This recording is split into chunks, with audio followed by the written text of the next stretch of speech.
type 1, a type 2, a type 3, a type 4, a type 5, a type 6, a type 7, 7, 7, 7th heaven. She must be mine. I never wanna share her with no boy. I know her lines, I know her heart. She blows my mind. Don't ever wanna leave that carrier without her anymore. I know I used to have another, but now they're lying on the carrier. Know that she's my type, that she's the one I'm dreaming of. Type 1, a type 2, a type 3, a type 4, a type 5, a type 6, a type 7, 7, 7, 7th heaven. And the way she glides, building a sweet pie to take you to. Don't call her large, don't say those words. I know I used to have another, but now they're lying on the carrier. Know that she's my type, that she's the one I'm dreaming of. I know I used to have a lover, but now they're lying in the gutter. Know that she's my type, that she's the one I'm dreaming of. She ain't no brick, she's not a cube of steel. She's full of warmth, she's full of depth, that's what I feel. When she carries me across the night, I feel like it on inside my life. She's a big heart in a cold world, and I feel close, and I don't wanna change it, don't wanna change the way I feel about you. She's a big girl in a cold world, and I need her, yeah, I love her, and I need her, and I want her, and I take her, and I got her. I know I used to have another, but now they're lying on the carrier. Know that she's my type, that she's the one I'm dreaming of. I know I used to have a lover, but now they're lying in the gutter. Know that she's my type, that she's the one I'm dreaming of. I'm in heaven when I'm flying in my type 7. Yeah, I'm in heaven when I'm flying here with you. I'm in heaven when I'm flying in my type 7. I'm in heaven when I'm flying here with you.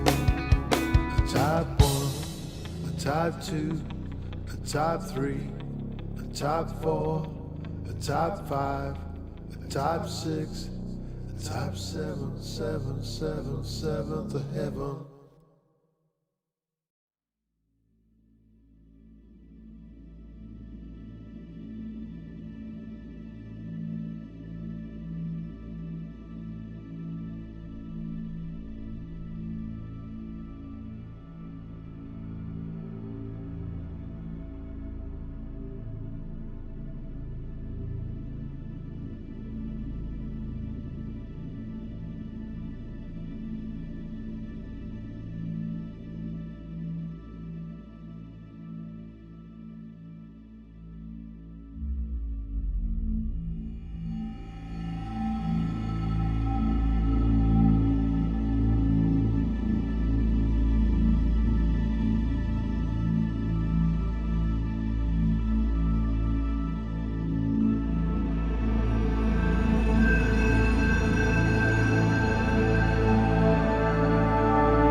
they've left behind, causing clouds and burning towns. Coriolis is an outpost, scorched and burning with green flame. The Cyclone is to blame, with his ideas so harebrained. Turn those dark arts into danger, daffodils right at our door without a care. But our ex-pilot showed them it's the end of the war. No more corrosive coleslaw, causing cabbages or pesky pansies. Trying to wreck your day, yes, it's the end of the war. My violence can take no more. I'm a billionaire who has no cares. Why should I keep my AX spares?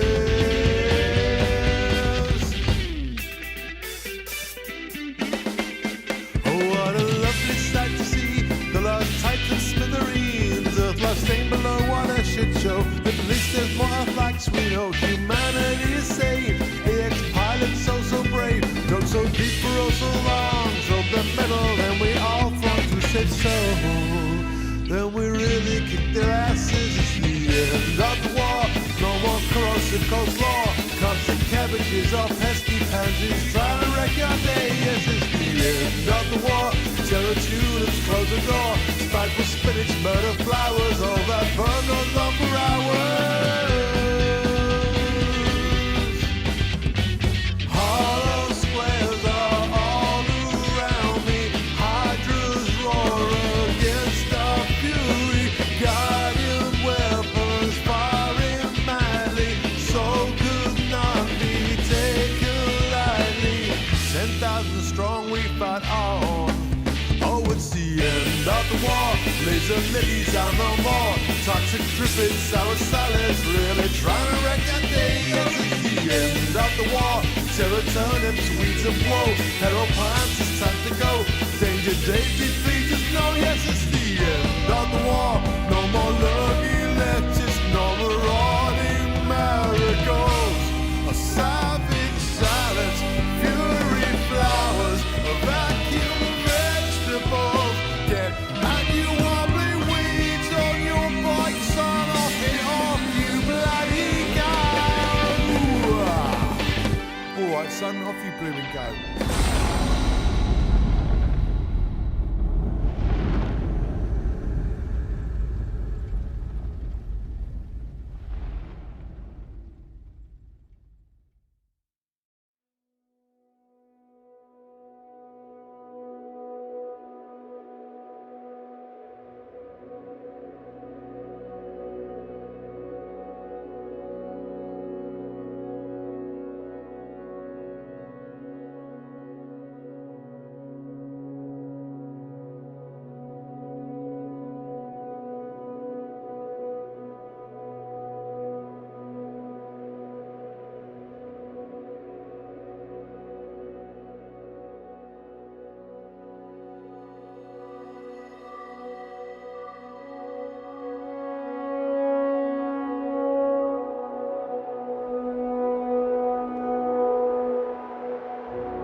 I'm just a harebrained trader pushing through the mail slot, SEO firing. This time I'm gonna hit the top 10%. Oh yeah.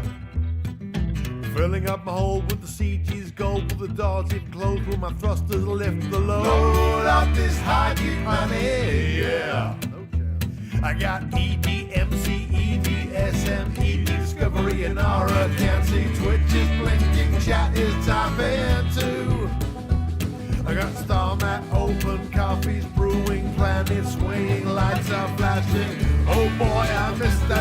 addiction to taking that loop of shame, 'cause I just can't break the game, making the same mistake, oh it's true. Taking this loop of shame, oh I'll never make the grade. Taking this loop of shame, 'cause of you. Taking that loop of shame, 'cause I just can't break the game, making the same mistake, oh it's true. Taking this loop of shame, oh I'll never make the grade. Taking this loop of shame, 'cause of you.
Drive is charging, I'm on the new drum.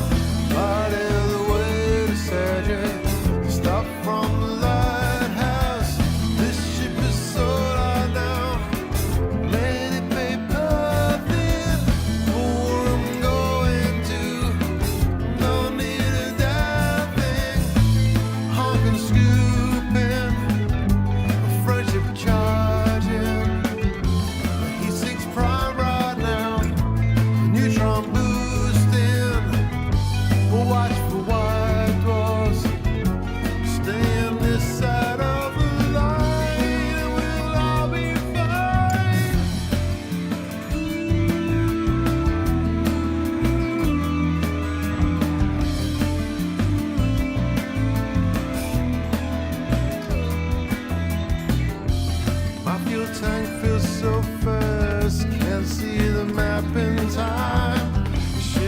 Check everything off, just the ones that call to me now. Looking for earth-like, but I want a ring pair to call my own, or a jolly green giant.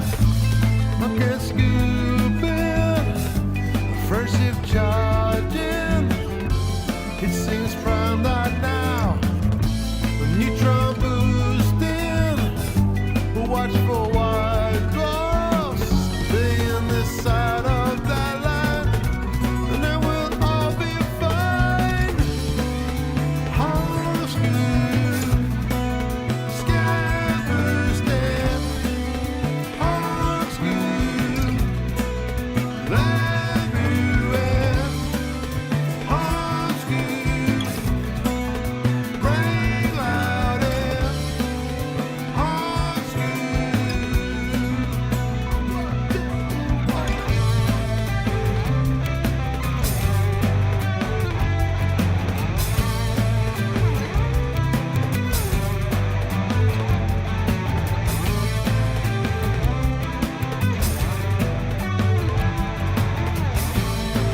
massive charge, yeah. It's in its prime right now. Neutron boosting, watch for white dwarfs. Stay in this side of that line and we'll all be fine. Stay in this side of the line. Stay in this side of the line. Stay in this side of that line.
Hello and welcome to Lave Radio. Greetings and welcome to Lave Radio. Greetings, Commanders. Greetings, Commanders. The show that talks about the universe of Elite And the development of the computer game Elite 4, known as Elite Dangerous. and the fantastic community that surrounds it. Broadcast from the current Sidewinder and hosted by a vending machines technician. A place of nonsense and innuendo for forum dads. A self-contained podcast 2 hours long. Transmitting to every corner of the galaxy. It's even louder than me. The hottest show this side of Dizzo. The name of the place. Lave Radio. Lave Radio. Lave Radio. Lave Radio. Lave Radio.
Greetings, Commanders, and welcome to episode 567 of Lave Radio, the show that talks about the universe of Elite Dangerous and the fantastic community that surrounds it.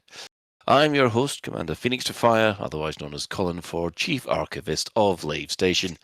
And joining me in the Orange Sidewinder Bar for this episode, we have our Head of Health and Safety, Commander Ed Levice, otherwise known as Ben Moss Woodward. I'm jumping again. Okay. Good for you. Yeah. We have our SRV Banksy. That's Commander Alec Turner. Hello out there in Radioland. And we also have our Staff Liaison Officer. That'd be Commander Sidekit, otherwise known as Claire. Hello, it me. It you. Yep. It me. Yeah. We're at our practice. We're using it now, then. We had a week off and it's all gone to shit. What do you mean gone to? I know, right? Oh, yeah. Let me just preface this. It's fine. It's your normal shit. Sorry, my bad. if you wish. Normal service has resumed. Yes, it has, hasn't it? Right. If you wish, you can join us live. We're hanging out in game, in open, at the bar. We've got Chris steering longingly out the window, as per usual, and Ben is in a very dark place. That's not fresh there. Yes. If you can't get to us in game, you can also join the Twitch chat channel. You can access that through laveradio.com/live. Click on the live chat, or go straight to twitch.tv/laveradio. Or look us up on YouTube. We'll be there as well. So let's have a go around the crew, see what everybody's been up to for the last couple of weeks. So we'll start with Psyche this time. Hi. Hello, okay. how have you been? I've been good. Our car's been a bit funny. I was talking to the lads before the show that the car's been a bit funny. It's one of those comedic problems with the car that you can't really get too mad at, also because it's still in its warranty. And I think we can probably look at things that have been installed in the car and maybe be a problem with those. But it's a problem wherein if you put the back windscreen wiper on, the boot opens and stuff like that. So it's like a silly thing for silly people. So yeah, it's while it is a problem, it's not like, oh no, it's the worst problem in the world. So that's kind of fun. I just say, back in the 70s when cars were cars and all this were fields. Hey, my guy. You had to press a button on the back of the boot and it didn't turn the window wipers on. Well, listen, hey, we're living in the future, Ben. At least in the 70s it worked. Yeah, and you had to wind the window down and back up again. That was just a good workout for your arm. And we had to go uphill, front and there and back, and all of that Both stuff. Both ways, damn right. Both ways, all of that. Anyway, anyway, we've had that, and that's been a bit fun. What else have I been up to? Well, it's February, so I have played Elite again, which has been really fun. Funnily enough, it hasn't changed. It didn't go anywhere in the month that I took off. So it was really. It's been. What did I do? I finished my sniper rifle build. After another entire day of not finding a single patrol route of every from every data pad thing that I tried to scan. So I finally went cap in hand to Kremen, which I really didn't want to do, and took 5 from him and was able to upgrade the sniper rifle in all the ways that's necessary. And I bloody love it. You can literally just walk into a thing and pop a guy the opposite side of the map. It's really fun. So I was doing a little bit of that. What else have I been up to? My when I was poorly Mass Effect run has now hit Mass Effect 3, which is really nice. It's been really nice to be back playing Mass Effect 3 because will remain my favorite of that trilogy. And the next story game that I'm gonna play is gonna be Andromeda. I'm gonna actually sit down and do it, which I'm always finally gonna get round to doing it. I'm finally going to get around to doing it. That's the next one. The next one that I've been doing. I've been playing a lot of Hitman World of Assassination, because all I've watched is speedrunner games, so I know the mechanics, but I don't know the story, and that's been really fun. God, those games are silly. What else have I played? A bit of The Last Starship. A bit of. There's a couple of other space games. There's also my email inbox is completely full because Steam Next Fest is coming up. So I've had so many emails going, our game's going to be free on Next Fest. Consider playing it. So that's been really fun as well. I've been doing stuff, getting all prepped for Special Effect because it's Game Blast month, which is very fun. What else have I been up to? I need to tell you guys about a little game called Blood on the Clock Tower, which is, if you enjoy Werewolf is the gateway drug to Blood on the Clock Tower. I played it actually. I played it for the first time. I've seen loads of it being played, but I played it for the first time on Friday. And it's Werewolf, but every single player has a different role. So you have townsfolk and you have a demon, and a demon that will have a minion or 2 minions, depending on the amount of people you are playing. There were multiple different demons that it could be. There were multiple different minions that it could be. There were outsiders and townsfolk, and all of the townsfolk have a different ability. Some, not all abilities are equal, but some are really fun. Some are really, really tricky, and you have to build the world of the game based on all of the different characters that are on the script. It's really fun, and I want to play more of it. And that sounds really difficult after a few beers. Well, yeah, after a few beers, I would. It's one of those ones where the online app of Blood on the Clock Tower is brilliant, and I want to get to a point where I'm doing where I can run games of Blood on the Clock Tower, but I need to make sure that there is interest to do it, because it's not cheap to have a subscription to be able to set up games and run games. So I need to gauge a group of people who will be happy to regularly play Blood on the Clock Tower. But I think I might be able to find them. But it's so good. It's such a good thing. Go and check it out online. Have a look at different creators who are playing Blood on the Clock Tower. And if you fancy it, let me know and we'll get some games together. That was, I was obsessed with it before, and I'm even more obsessed with it now. I've played it for a couple of rounds, and I didn't play like an evil person once. I didn't play a demon, but I had so much fun playing with the roles that I was given that it also made the game just as fun from any other position. Other than that, I haven't really been up. I've done a fair amount. I've been really busy, but not a lot of it has been outside. Oh, the other thing that I have done is I have started on like trying to be a little bit more self-conscious about movement and getting around. And I bought myself one of them old walking pad things, and I've started doing walking in the house because like outside it's cold and sometimes it rains and my bones get really stiff. And if I have a walking pad, I can put on a YouTube video. I can watch that. I can get that pad set up and I can do like a good half an hour to an hour's just straight walk, and then I can put the pad away and then I can come back to it the next day, and it's great. And I'm actually like moving and doing exercise because I am so sedentary. But so is it like a treadmill? Like a treadmill, it can be a treadmill. It can effectively be. It is effectively a treadmill. It's got an incline, but it's just a walking pad, and I could put a standing desk over it if I wanted, so I could play. For example, I could play Blood on the Clock Tower from my laptop while I'm walking away. You see a lot of people doing that, playing Blood on the Clock Tower. You gauge that quite a bit, but yeah, it's that's been brilliant as well. I did fall off it once because I got disoriented because my phone rang, and I reached for my phone and forgot to make my legs work properly, and that's how I am.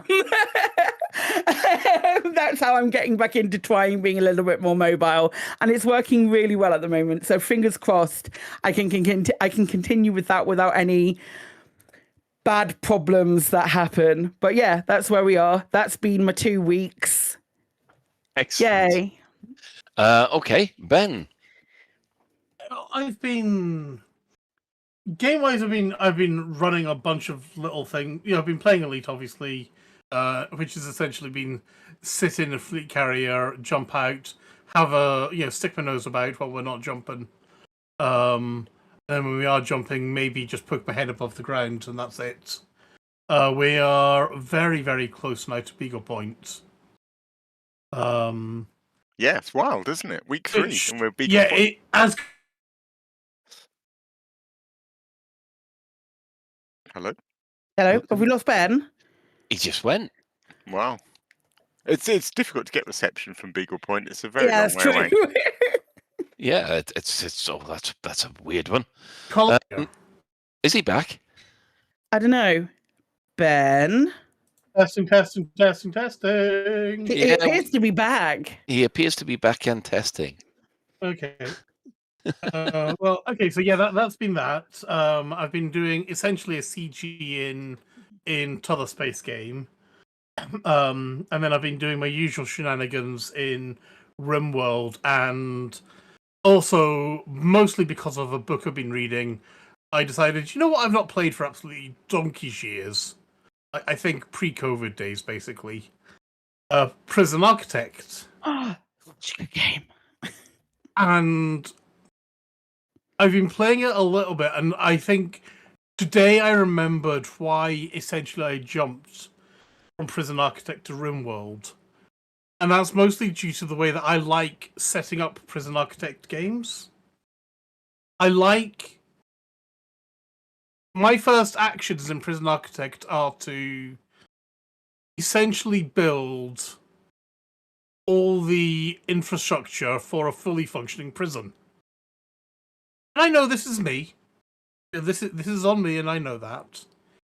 But that basically means the first 16 plus game days are 30-odd workmen running around while the warden is researching things. And then eventually I can start getting the prisoners in. And that's boring as fuck. Before it starts getting exciting. And I know I don't have to play it that way. That's my favourite part of that game, is the design before all the prisoners come in and ruin it. Yeah, that's why I do it. But it takes so long. It's like, guys, will you get a move on? I've already bought 30 of you. Do I need to buy more? Yes. Oh, I can't afford any more at the moment. What you need is prisoners so that you can afford them. Yeah, and I don't have any prisoners because I don't want any prisoners yet. I was just like, oh, so yeah, I've been doing that, Then other things I've been doing has been mostly TV related stuff, and I don't know if any of you know, but Disney and ABC did a one-off of the Muppet Show again. Mm-hmm. And oh my god, I loved it so much. It was exactly like the show had basically never stopped in the mid 80s or something like that. Forget about the TV movies, etc., and the films and all that malarkey. And it's just Did they have a guest? They had a guest. It was Sabrina Carpenter. Okay. It had some definitely R-rated aspects, like for example, I think it was Kermit saying, I'm really sorry, the show's gone off with a few kinks, and Sabrina's like, that's all right, I like kinks. Okay. Yeah. If you consider that R-rated, then I'm well, maybe not R-rated, but it's definitely a nod and a wink. Ah, I see. It was always a bit cheeky occasionally. Yeah. Oh, it always was. I would maintain. But when I was 4, I didn't pick up on that. No. No, you wouldn't. There's a reason. That's Jesus. When Julian Clary was on and said he'd been fisting Norman Lamont, none of us got Jesus it. Oh, wait a Christ. minute, that's the wrong show. That definitely wasn't the Muppet Show. Yeah, I really enjoyed it, and I have to admit, I got a little bit of verklempt when they were doing when the intro music started up and everything like that. And I was just like, okay, yeah, this is just so good. Yep.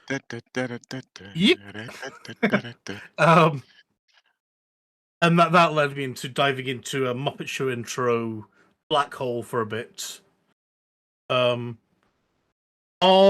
Saturday, I watched an Expanse exclusive Streamily Q&A thing with Dominic Tipper, Stephen Strait, who are two of the main cast, Cara G, who's very strong regular, and Thomas Jane, who was Miller, and then Jared Harris, who was Anderson Dawes. I didn't realize Anderson Dawes was only in four episodes, because he made such a strong influence in those only 4 episodes. I was amazed.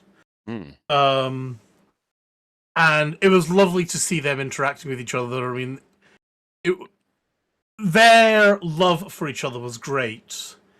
I really was not impressed with Streamily. Their communication was disgusting. I literally only found out about parts of it through watching, through the cast members' social media. And considering the fact I'd paid 30 quid, they had my email address. If they're going to move the fucking date, I'd expect them to send an email saying, hey, Ben, just to let you know, move the date of this event till Saturday. Hope that's okay with you. If it ain't, let us know, we'll give you a refund. None of that, and various other things in their communication left me with a bit of a sour taste in my mouth. But none of that's the cast's fault, I know this. But it was just like, yeah. But it was lovely to see them doing their thing. It's really been about my week. Yeah, or my 2 weeks. Yeah, I think that's about it. Excellent. Well, at least you managed to pack in a little bit of Elite in there somewhere. I've always room to pack in a little bit of Elite. Right. Alec, and I suppose you've got a Distant World 3 update as well. Yeah, I have. I've got a few things. Since we were last on, I picked up a mild lurgy, which didn't get too bad, and I'm just coming out the tail end of that. So you missed me having a croaky voice last week. Hey, we want sultry Alec. Yeah, sorry. No, you've missed it. I have to wait for the next one. No sign of my Vitura Beast XR glasses yet. I should stop waiting, really. It'll probably be March, knowing delays, but there you go.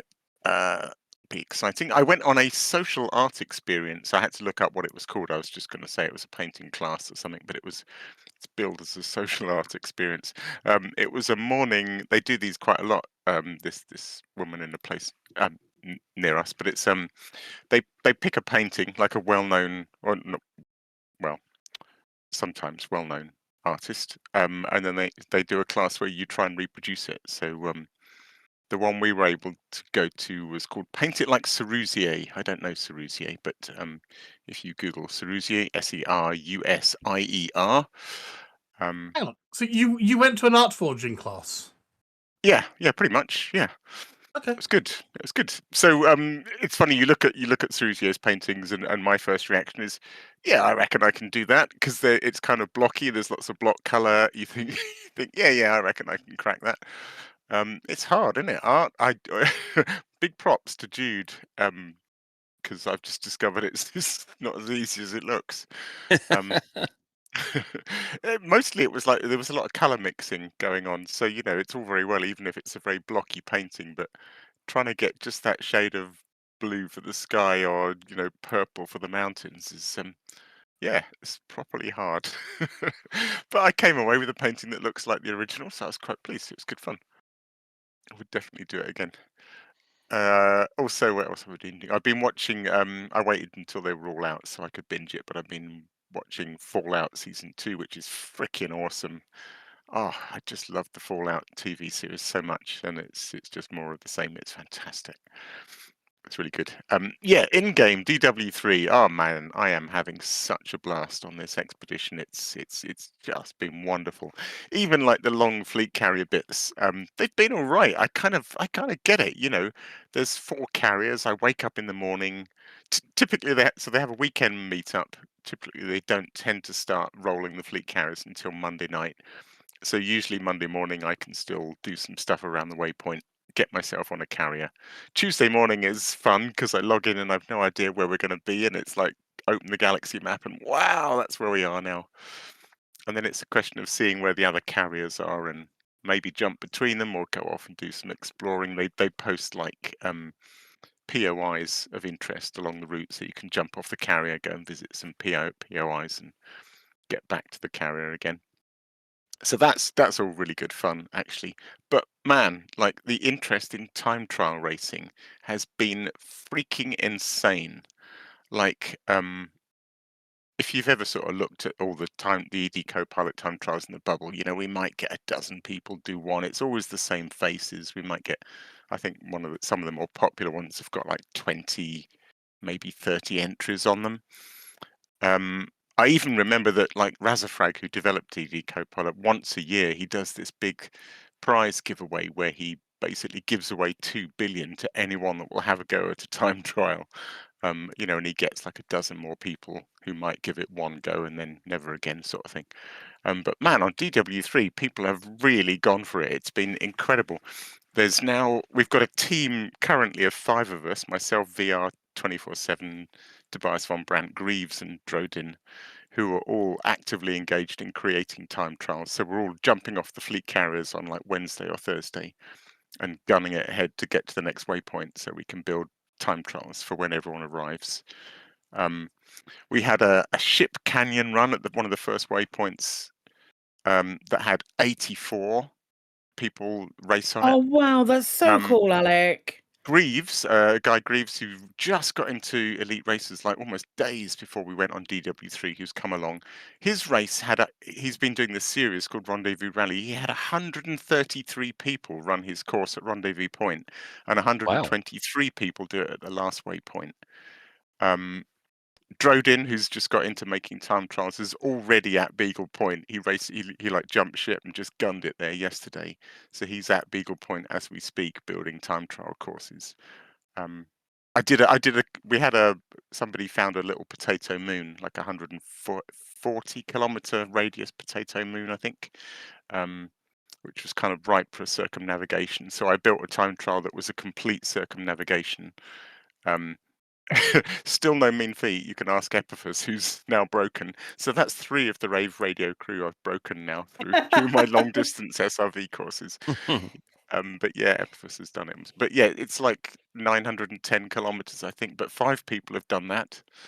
And I think VR 24/7 is lining up to do it as we speak. He's deliberately stayed behind and missed the fleet carriers because he wants to do that. So that's been really cool. And then just the random like little meetups. Like so on Sunday morning, I hadn't had time to do the latest canyon race because I'd been doing the SRV races. So I went to have a go at the canyon race, and I knew like it was already like 100 or more entries on the leaderboard. So I thought I haven't got time to do loads of runs and try and get a good time. So I'll do a joke run. So I went to do it in the Panther Clipper, which was hilarious because it literally only fits down some of these narrow canyons. They're like just a tiny bit wider than the Panther Clipper, which is really funny. But what was amazing, this was like Sunday morning, and I turn up and I'm just lining up to do it, and somebody hits me with a refuel, a repair limpet. And I realise there's another player there. And this guy's there in a Type 9, also being silly. So there's me in a Panther Clipper and this guy in a Type 9 doing this, literally racing down these canyons together, just spontaneously. And then another guy turns up and he's trying to do it seriously in an Eagle. And we're basically blocking the canyon with these two hulking great ships. Oh, it's such fun. It's such fun times. Yeah, it's become Distant Races 3. I gather there's some exploration going on as well, but I haven't really got any time for that. I hear there's some exploration going on in this expedition. I'm too busy doing racing. It's insane. It's mad. And we've got they've given us a channel in the FleetCom Discord to kind of discuss racing, and there's just such a buzz in there of people really getting into it, and yeah, it's really fun. It's really fun. Yeah, and hell, we're off to Beagle Point. I can't believe we're already at Beagle Point. I wanted to mention, actually, I forgot to say, but Pete sort of covered it on Galnet News Digest, but I got to go to a place that meant quite a lot to me, and I never thought I'd actually go there, which was Rendezvous Point, which was our second waypoint. I don't know who remembers this, but it was when Aramis Kamsel he was like the first guy to go the other side of the galaxy, to go that far. And there was a streamer who I used to love. He was slightly controversial, but I loved him. I thought he was great, and we chatted a lot. Called R4. His name was like Ranger Zero or something, but everyone called him R4. And he was a bit wild, I suppose, whereas Aramis Kamsel was this very serious explorer. R4, I think, was in a Sidewinder, as I remember. And they decided to meet, and that was absolutely unheard of. Two explorers on the far side of the galaxy actually meeting in the same system. It was unheard of, and everyone was glued. I remember that. Did you watch it? I remember watching it for hours, watching them get closer and closer, and we were watching their dots on the galaxy map. And yeah, Rendezvous Point is where they met. They finally met, and Aramis's ship was smashed to hell, like his canopy was cracked as fuck. So like everyone was terrified that R4 was going to bump him and like destroy his months of. So it was such a So we got to go to Rendezvous Point, which was lovely. Now I'm going to go to Beagle Point too. We were all that worried about him because this was before limpets and repair. This is really early on, right? A little before my time. First year of the game. Yeah, this is back in my 1970s car time. Yeah. But yeah, so, it's really good. Really good. Oh. I guess that just leaves me then. What have you been up to, Colin? Well, let's see. It's been the usual Final Fantasy and Elite combo. I've been told off by my doctor, so I've now got to start taking my pills properly. So I was expecting to say, Colin, will you please stop falling off your bike? Yeah. So blooming blood tests. They always. You can't lie. You can't hide from blood tests. But there was good news in there as well. Apart from that, in Elite, yes. I think I've won colonization now. You think you've won colonization? Yes. Yep, I've won colonization. I've now got a medium system. It's got everything I want, and I have obviously got more money than sense because I bought a dodo. Renamed it and colored it. So, yes. Oh, you did the triple. You renamed and coloured the dodo after purchasing it with real money. Wow. The full triple rat and renamed it. So after sort of my mum and my dad, I've now got places. So yes, that is my system complete. Colonization is done, and I'm kind of going, okay, I suppose I should go back to the Enclave and do something, but can't really be bothered, to be honest. So yeah, I mean, I guess I'm kind of like everybody else. We're a bit waiting for the next thing to drop. So yeah. If only we would do some news about the next expansion, eh? Yeah, something like that. Mm-hmm. So yeah, that it's a bit sad when you can sum up your last 2 weeks in less than 2 minutes. Hey, Oh, Colin, man. you've been a busy bee and you've done lots of RL stuff that you don't fancy chatting about, and you've done some Elite things, and you've done a big achievement in Elite, which is cool. You've apparently won colonization by paying for it, I might add. I paid to win. I have to ask, Colin. Yes. Did you use the new ARX payment service? No, because I was just about to. Because I actually bought I actually finished my last 2 refineries. This morning actually, and then I'd already bought the Dodo construction thing a couple of days ago. So yeah, I had all these ARCs put aside for goodies. And it's basically that's my Elite contribution for the year, and unless something else comes along, you know what it'll be like. But yeah, it's yeah. Okay, let's move on. Right, development news. What have the devs said this week? Well, as Ben has already highlighted, they Frontier have announced that they are going to be using a new payment system provider for your ARX purchases in Elite. The new system will allow more payment options, including Google Pay, Apple Pay, PayPal, and it'll give you more choices when making an ARX purchase. Yeah. So what does it mean for me? Well, the overall processes will mostly stay the same. You'll be asked to log in to your Frontier account when making a purchase, but beyond that, you should see minimal changes. The one thing that does highlight me is sort of they said the new system will allow more payment options. It's going to be the yearly rebalancing of ARX to... No, because at the moment you can only pay via card. Well, previously you've only been able to pay via card or PayPal, isn't it? Yes, it is. But what I was on about is sort of more. Oh, I suppose it's just payment options, not different. Yeah, I'm just reading it again, Colin, okay. and I think it's just saying the same thing. Isn't I asked you guys a question here, actually. Yeah. So there you go. That's all they've told us. Yeah. For what is it now? 3 months? No, less than that. Less than that. Actually, I was going to say we knew February would be quiet. No, we didn't. We knew January would be quiet. January, yeah.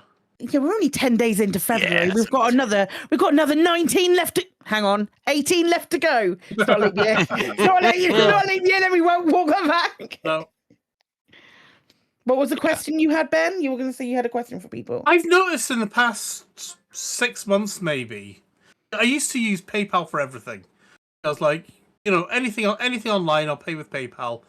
Anything to do with Amazon, PayPal. Anything, etc. PayPal.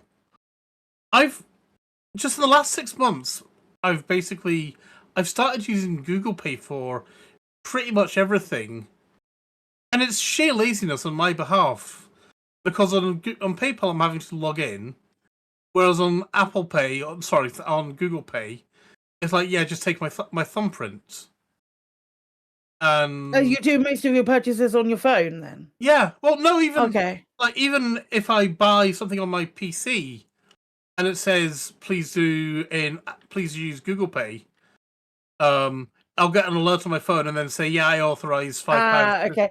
Well, in that case, it's a good job that Frontier are giving you the option as well, so now you can buy more. Take my money easier. Yeah, exactly. But I find it weird that I've just changed over to that. I don't know if it's just PayPal. Me or what it is. Yeah. I think it's convenience with if you use a Google or Apple Pay, it is the convenience. Just pay it, authorize it using your biometrics. Take my biometrics and we're good. Yeah. I wonder if there'll be any gift options. Oh, won't. God, I wish Don't there go were. that far. Don't go wish there that were. far. That's a ridiculous assumption that would ever come back. No, stop. No. I'm accidentally taking off again. I didn't mean to. Yeah. Right. Okay, then. I am now going to hand over to Alec for the community news. And now to the community coroner.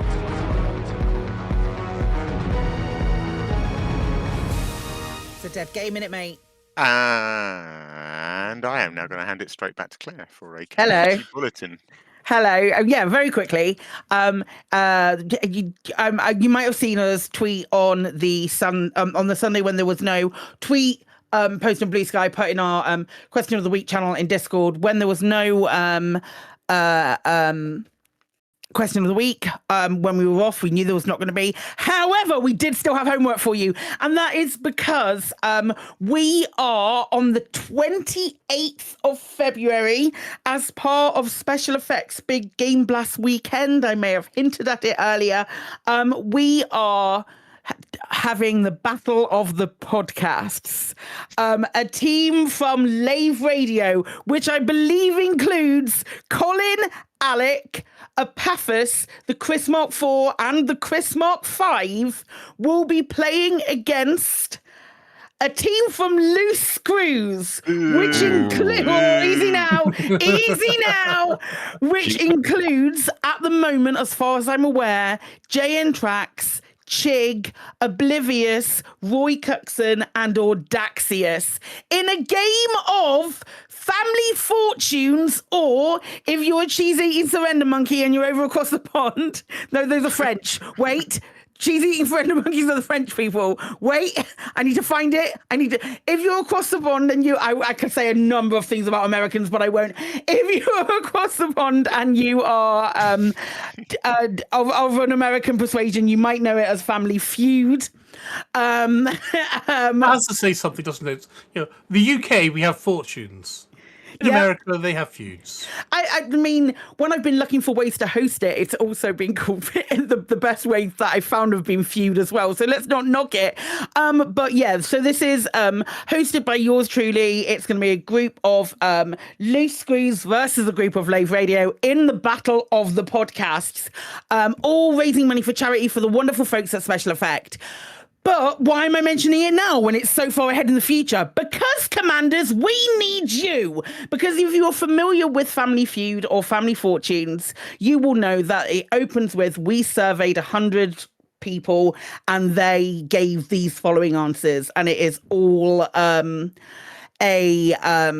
all opinion-based, but that's why we need Commanders. There will be a form in the show notes that you can fill in to register your interest to be a surveyed commander, and then my lovely assistant gallery person, sister Katie Anna will get in touch with you on via either email or Discord DM. If you ask for a Discord DM, please make your Discord DMs open. It would mean the world to us. But she'll get in touch with you with a list of the questions, and it is all opinion-based. You can be really new to Elite. You don't have to have this wealth of knowledge to be able to answer these questions. It's questions along the lines of, what's your favorite ship? Stuff like that. I'll give you that one for free. It's questions along those lines. So it's nothing is particularly taxing, but we will be running a game of Family Fortunes against that. If you want to do that, then you will be able to access that the information or do go and do the thing. And we'll be in touch. We've got we're about 40% of the way done as far as like people are concerned. So we do need some more commanders, and I really appreciate you helping us out because it's all for charity. Yay! That's me. Back to Alec. I'm going to hand back to Alec for the rest of the community news. Excellent. Good. Sorry, just hurriedly posting the link in chat as suggested by somebody. Anyway, right, good. Yeah, I was going to do that afterwards, but I mean, we're recording a podcast, so I was like, I'll say it's going to be in the show notes. Imagine if you will. Let's crack on with this show. Community news. First up, I think a few weeks ago, I featured a regular newsletter by one of the Power Play groups, and I've got another one. It's a terrific recommendation by Chicken Cow God. See if you can guess which faction it is for. The new Clarendon. Hang on, let me get this right. The New Caledonian Clarion, February the 5th, 3312 issue was the one I went to see. It's the Elite Pain Community's galactic newsletter. It's fabulous. It's a nice sort of 4 or 5 page newsletter with an article and with graphs about how the power's doing. And so if your power produces a lovely weekly newsletter and you want it featured on Lave Radio, then you know what you can do with it. Next, this is a terrific video. It's by Midnight Black and it's called The 7 Deadly Sins of Elite Dangerous. And it's one of those kind of let's look at the basic things that, beginner pilots or whatever. In fact, let me read out his blurb. It's much better than if I try and say it. Most pilots don't quit Elite Dangerous because the game is too hard. They quit because of small habits that quietly ruin progress, confidence, and enjoyment over time. In this video, I break down the 7 deadly sins of Elite Dangerous, the mistakes that humble new pilots, frustrate veterans, and send too many commanders back to the rebuy screen, wondering what went wrong. This isn't a beginner checklist or a clickbait tips video. It's an honest look at the behaviors that cost credit ships and momentum, and how to recognize them before they derail your journey. If you've ever lost a ship you couldn't afford, chased the next unlock instead of mastering what you fly, or felt busy in Elite without actually progressing, this video is for you. And it's terrific. I really like how he found a really good kind of association for each of the 7 deadly sins. So like wrath is basically like getting angry, so when you should retreat because maybe an NPC is just better than you or something, you go back in with half shields and try again because you're angry and you want to, and you get killed because you didn't do the right thing. Or gluttony is just like a greed to eat all the latest and best ships, bigger ships, and not kind of enjoy what you've got. And he goes through them all, and they're really good analogies and really good like little lessons on how to play Elite and not let it stress you out. And it's good. Highly recommend. Item 4, so some DW3 stuff. One of the waypoints I mentioned that you sort of hop off the fleet carriers and you can go and see various POIs along the way. One of those was called Tartarus's Inferno. It's a landable planet that's right close to a really big, super hot star. What's really cool about the star, I don't know enough of the sort of astroscience of Elite to know which property it is, but it throws off loads of like solar flares. It's like solar flaring all over the place all the time. So it's really spectacular on this planet's surface. And Melida Sunstrider has made this fantastic time lapse, just parked on a video with this star literally boiling away in the in the sky above. It's terrific. So yeah, good watch. Mr. Bishbosh is continuing his week in photos. So this is Distant Worlds 3, week 3 in photos. And they're really great. It just gives you a nice sense of one particular commander's perspective on their week in DW3 and what they've been up to. His summary of week 3 was: we all left the fleet carriers at Rendezvous Point and were given the next waypoint, the Seldwich Nebula, and then a very difficult to pronounce system name that's around 14,000 light years away. So yeah, some lovely pictures. And speaking of that waypoint and the Seldwich Nebula, there's a fantastic video from a Lolov Gaming called Elite Dangerous Distant Worlds 3, number 5, the Seldwich Nebula. I've subscribed because the number 5 implies it's a series, so there'll be more, and they're really good. So this was second waypoint, Seldwich Nebula, a long journey, way too long, IMHO. No time to film a lot, unfortunately. And it's a video of this very nice system, Seldwich Nebula system, and sort of surrounds. What's really cool about this video, I'm sure we're all sort of familiar with the distortion, the light distortion effects that you get around black holes. And this video, he's clearly experimenting with sort of different ways to film that. So going past it and watching it distort the sky and sort of starting from zero and accelerating through it and watching the sort of distortion effect move around the cockpit. And so it's great. There's all sorts of really nice visual experiments on how to look at black hole distortions. So yeah, cool stuff. That is the week in Community Corner. Excellent. So if you have a community event taking place soon and you'd like us to shout about it across the airwaves, tweet or blue sky the crew at Lave Radio or email it at info@laveradio.com, or you can even add the thing into the Discord. We have a Discord channel specifically for this. And if you don't take any of those options, Alec will hunt you down once he gets back from Beagle Point. I've got drones doing it for me. I've left a load of drones back. Oh, you've got the Alec Turner death drones. Yeah, they'll find you. They'll find you, right? Okay. You have been warned. Right. The in-game events. What's been happening? Well, quite a bit, actually. We've had 2 weeks off and they've done stuff. I know. Normally we've got maybe one or maybe half a message, really. And things have been happening. So we'll start on the 26th of January, where I'm sure we mentioned this before, but Ventura. Because I was listening to Lave Radio this morning. We covered it last time. Well, how did we cover it last week? Because we weren't here.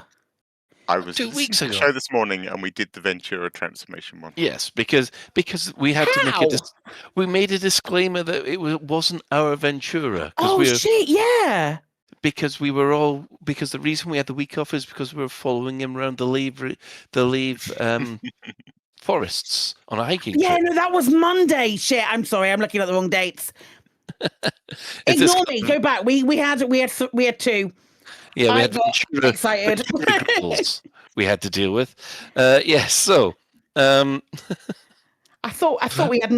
genuinely thought for a moment we hadn't discussed it, and it would be remiss of us not to mention it. But we did say that we were. I know it. It's when you miss a week, then all of a sudden things. It's all gone to shit, mate. It's all gone to shit. I don't know what's happening. That's the show title. It's all gone to shit. Yeah. All right. It's all gone to bio waste, surely. Quite. Yes. Right, the 3rd of February, 3312. The Coalition announced a non-aggression pact amid HIP 87621 hostilities. Yes, they've gone and canonized it. So the fact that everybody just decided to stop fighting and just start reinforcing their systems is now in canon. All apart from Antal, according to this, who's still winning. According to this. Yes. I'm putting quotes around that. I was under the impression that everybody that was left was part of the ceasefire, but now they're implying that Antal isn't, and the same for Grom. Which I've got to catch up with my faction because I've just walked away from it for the last couple of weeks and find out what the actual state of play is, because it was only supposed to be in place for 2 weeks. Mm-hmm. And I think those 2 weeks guilty are up. of some spin. So there's one of two things here. Either Frontier have finally caught wind of this ceasefire, and it's been the numbers on their end have confirmed what is happening, what people have said are happening out of the game, with the exception of the fact that they can see numbers in their end that indicate that Antal is still moving while everyone else isn't, or they're just stirring shit. Which one is it? You decide. Well, actually, because it kind of leads into the next item, because everybody else has stopped fighting. So that has meant on the 10th of February, pirate activity surges as security forces redeploy, which is exactly the same thing, which is HIP 87621 now seems to be under some kind of pirate activity attack. So the pirates or pirating seems to be going through the roof. Right. I wonder if this might lead to something later down the line. I guess you haven't been there, have you, Colin? In the no, I have. Like I said, I have been busy hauling steel, for various stuff. I'd be curious to know if pirate activity has surged in the conflict. Yeah, that would be interesting. Well, I got a sneaking suspicion it might surge this Thursday. Yeah, preemptive Galnet. Yeah, maybe. Yeah, so might be preparing. So yeah, it's nice What to do see you think that. then? Like a big bounty hunting. Like let's say that this is going. Hey, keep an eye on this. What do you reckon? Big bounty hunting CG on Thursday?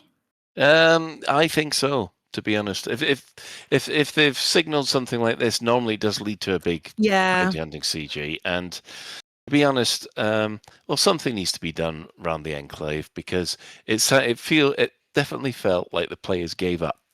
Mm-hmm. Which is something I was a bit.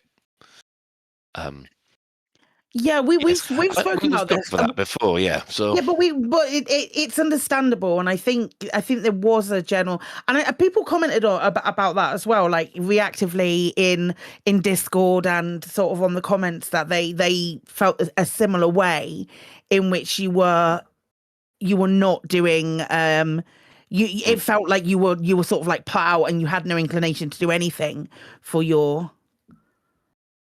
your faction, even that. Yeah, well, it comes down to the old thing that it's very difficult to undermine.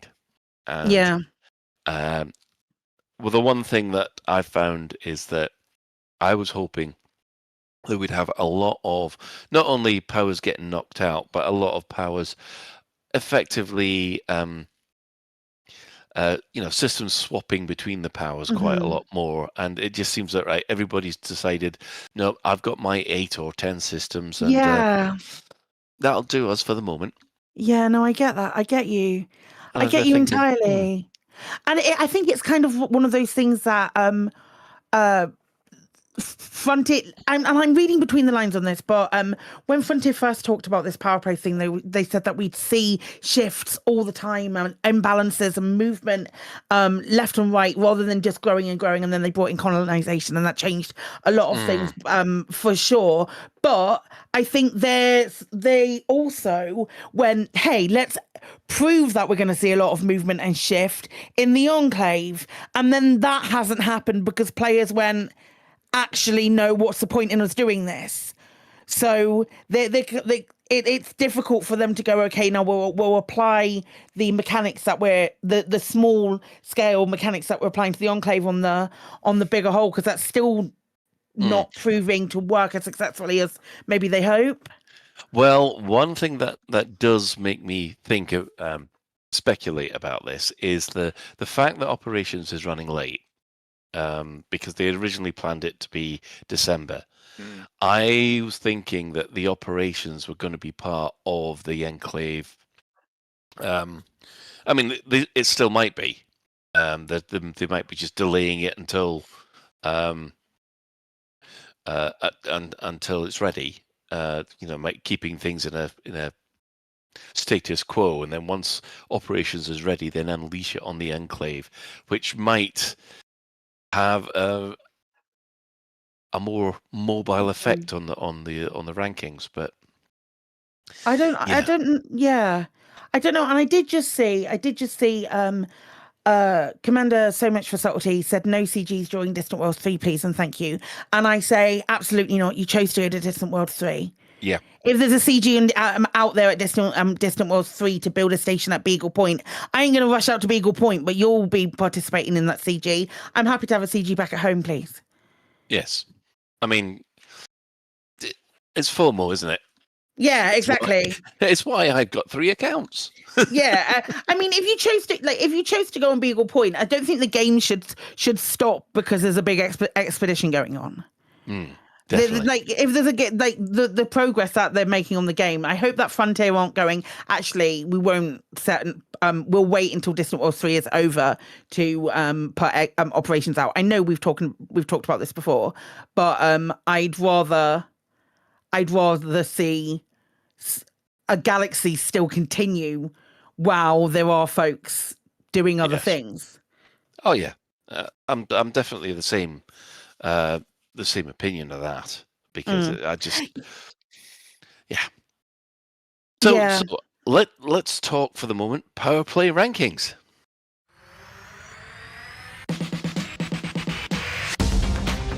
In 12th, we have Petraeus, having gained 17 systems since last week, bringing his total up to 653. In 11th, the Torval has gained 12 systems, bringing her total up to 745. Delaney remains in 10th, gaining 12 systems up to 776. And 9th place remains Winters, gaining 51 systems, bringing her total up to 986. From now on, things are going to go mental. We've got Antal, who's gained 49 systems, going up to 1,180. In 7th, we have Archer, gaining just a measly 31 systems, bringing his total up to 1,224. Then we have Kane, gaining 51 systems, bringing her total up to 1,261. In 5th, Grom has gained 28 systems, bringing his total up to 1,392. Then we have Lee Yong-ru, having gained 84 systems, bringing his total up to 1,613. The Emperor stays in 3rd, having gained 46 systems, bringing her total up to 1,803. In 2nd, Mahan gains 59 systems, bringing his total up to 1,902. And as usual, Princess Bathwater herself, she has still gained 120 systems this week. That's bonkers. Bringing her total up to 2,369. And that is your Power Play rankings for the last 2 weeks. Yes. I've just seen, now it makes sense. Yes. The main reason for the jump in systems is the Suntil relics. There was that once that system goes into expansion, you can get up to 600 Suntil relics available for you to take, and they're all rares. And once you start doing, they just ship them out, and the amount of merits you get for rares is unbelievable. So that's why everybody just jumped up by a phenomenal amount. I do know there have been tickets raised about this on the issue tracker. So if you agree with the fact that this is the Suntir relics are kind of perverting or causing, That's so funny. Yeah. So that's how things are with the actual Power Play. How long has Suntil been in Boom? It was only in Boom for a week. That's all it needed to be. Jesus Christ. No, 120 systems. You're just there thinking, oh, what's the point? And the thing is, that's not taking it like. A lot of those must just be like new systems and new, there's not a lot of changing hands. Well, clearly there isn't a lot of changing hands unless they're all being taken away from Delane, Torval, and Petraeus. No, you see, this is the one thing that. Oh, well, I mean, I've been over this so many times. I get very frustrated because you can see all the effort everybody is putting into expanding, and it's just there's nothing there to promote conflict within the other powers as long as you've got somewhere else to go. And I don't think they were. I think we've all been surprised by how quickly colonization has expanded the bubble, and I don't think they were expecting that the Power Play would go with it. To be honest. Yeah. So just quickly, thanks to HIP Thunderdrome website, the quick update of the actual powers themselves that are left in the Enclave. Number 1 is Antal. The number of systems haven't changed, but the type of systems has gone up. There's a lot more fortified. There's Antal's got 2 strongholds. Grom's got 2 strongholds. Arissa's got 1. Ashlyn's got 2. Kane has got 1. The real loser this week has been Petraeus. He's lost his stronghold and is now down to a fortified and exploited system, and Mahon is still hanging on with his fingernails to one single fortified system. So yeah, lot of reinforcement, but I think that there's been a determined effort against Betrayus by, I think, Antal and maybe Grom. So yeah, that's how things have been. It does feel that the ceasefire is holding between the other powers, but Right. yeah, we'll see how that continues. So the next- remind me how this works. It Yeah. goes from stronghold to fortified and then exploited, and then you just boot it out. But that's through a lot of undermining. Yes. Okay. The thing is that the one thing of this website, which we put a link in, shows you is how much undermining's been done and how much reinforcement's been done globally across all the systems. Right. And there is far too much reinforcement being done in order to make anything move. Oh, crikey. Yeah, you can see that on. Yeah, hang on. This is going. Hang on, let me pop it in the show notes. But yeah, this is. Yeah. Yeah. What's the point?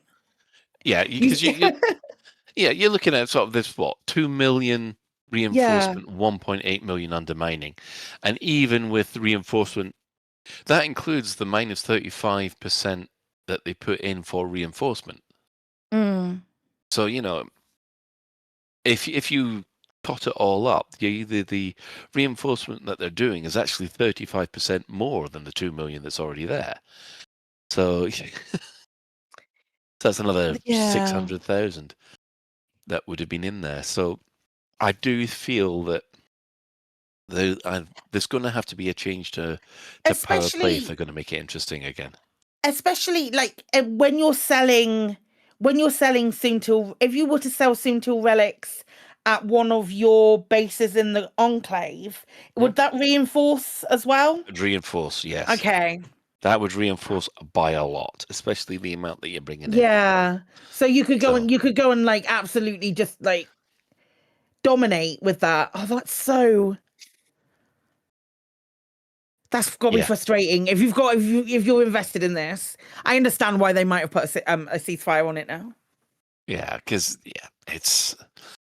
I mean, it's still. I'm still engaged with it. I still enjoy running the weeklies and the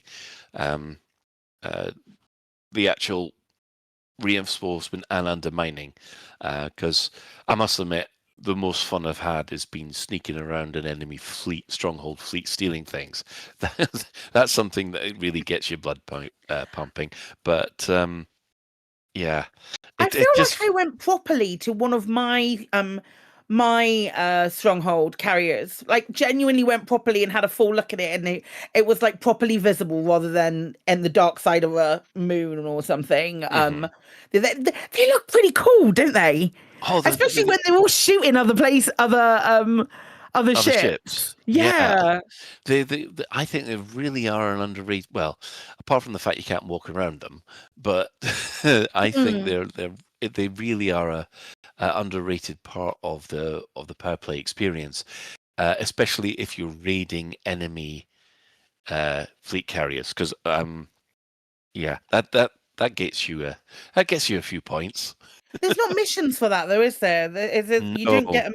You just have to do it of your own volition. Yes. It's like going to those, the facilities and the various systems and hoping that they come under a pirate attack. It's those kind of things. It's like ordering off a secret menu. Like you have your menu, but then the stuff off the secret menu is a little bit more fun that maybe you might not know that much about. I might have to try that one day. Go and attack a stronghold carrier like an absolute noob. Of these kind of things turning into stuff we could have for operations. Could you have like essentially like a pink prince, a blue princess, I don't know, secret infiltration spy mission on somebody else's fleet carrier or something? Well, this was the thing, because when they said operations, and the first thing that they said was you will be going into fleet carriers where you've never been before. You've also got to remember that the first thing they'd put in the Enclave was that every power got a fleet carrier or a special fleet carrier, and I keep on thinking that's what the operations were seated for. Maybe, and then with a subsequent, you can only participate in this Raider CG if you're signed up to a power. Like, don't get me wrong, there were some idiots who left their power again, but therefore incentivizing everyone to be placed to a power because it really makes no difference other than that. That's kind of interesting. That's an interesting. I maintain my lack of desire to be in a power. You know, Valve's fine. I'd be surprised if taking part in operations required you to be pledged. No, but it might give more benefits. Yeah, I would be okay with more benefits. I'd be okay with specialist power only missions, so long as you can also get non-power missions where, you know, it's like, yeah, you're a mercenary, we don't trust you, but we'll give you 1 million credits. Yeah. I mean, yeah, I think it's mostly. I hope it's not power exclusive. Put it that way. Yeah. From what we've gathered so far, there's going to be multiple scenarios and things like that. But it just felt that the fact that these special mega ships were put into the Enclave, and then they said, "Oh, you'll be running around mega ships in places you haven't been before." It just kind of give me 2 + 2 = 5, if you see what I mean.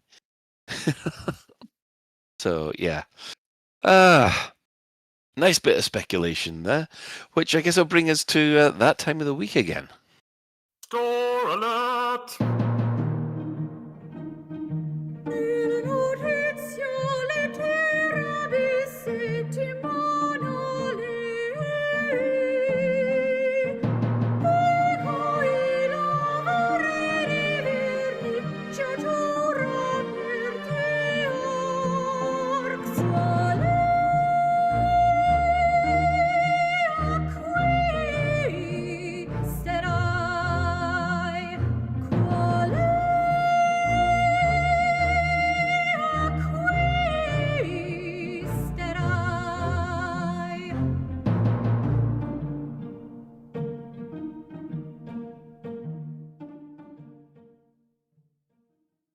Do you love chivalry?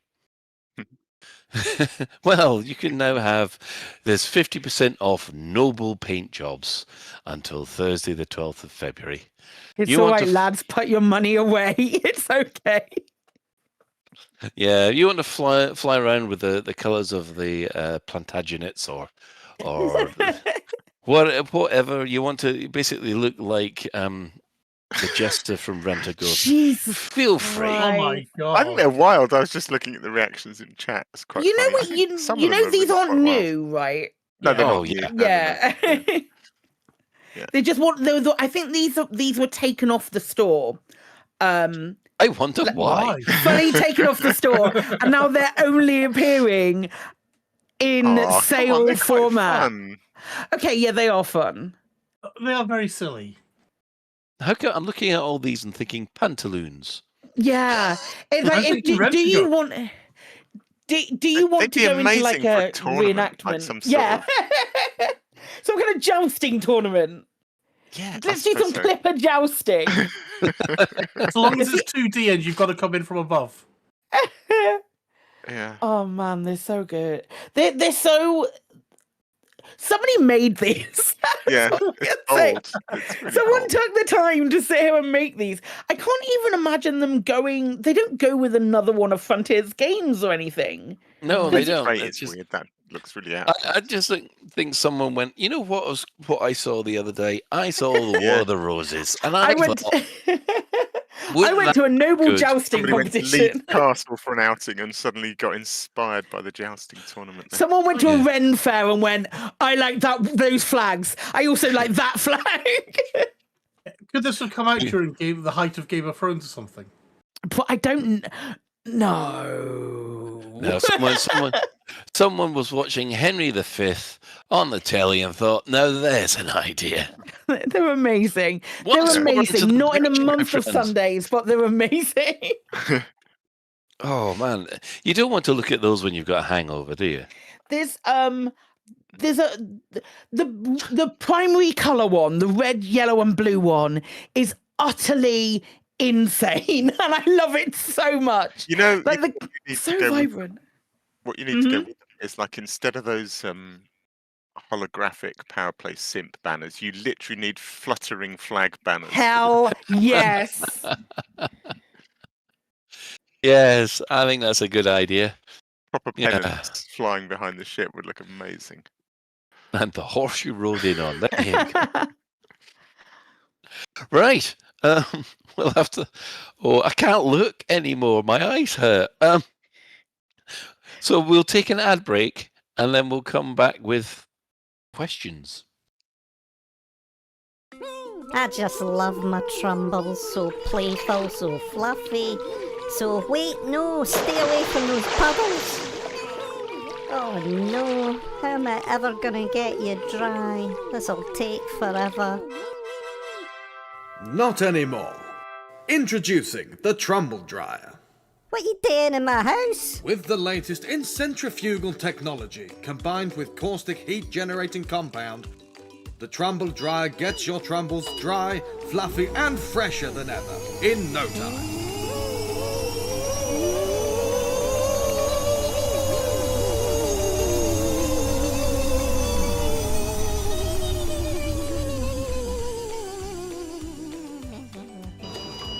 Oh wow, they smell good too.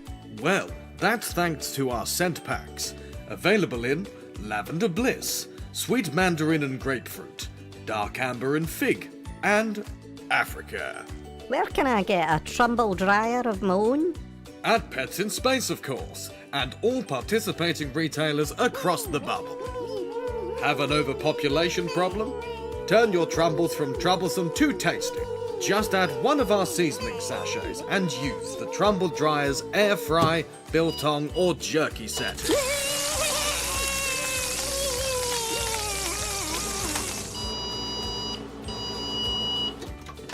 Delicious. The Trumble Dryer from Galactic Companion Co. Buy it now.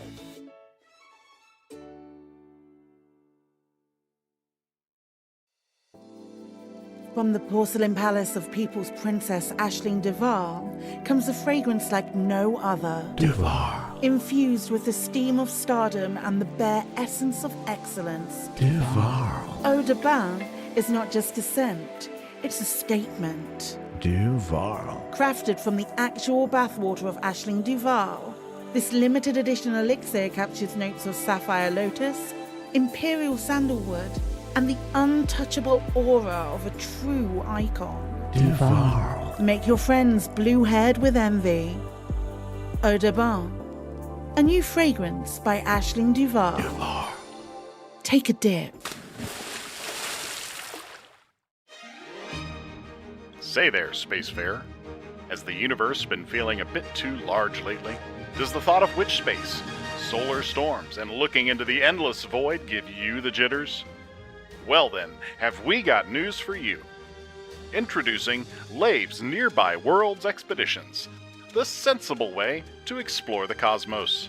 Why risk life and limb on some far-flung death planet when you can enjoy pleasant, nearby worlds, all within a short hop, a gentle skip, and with a very reassuring return ticket?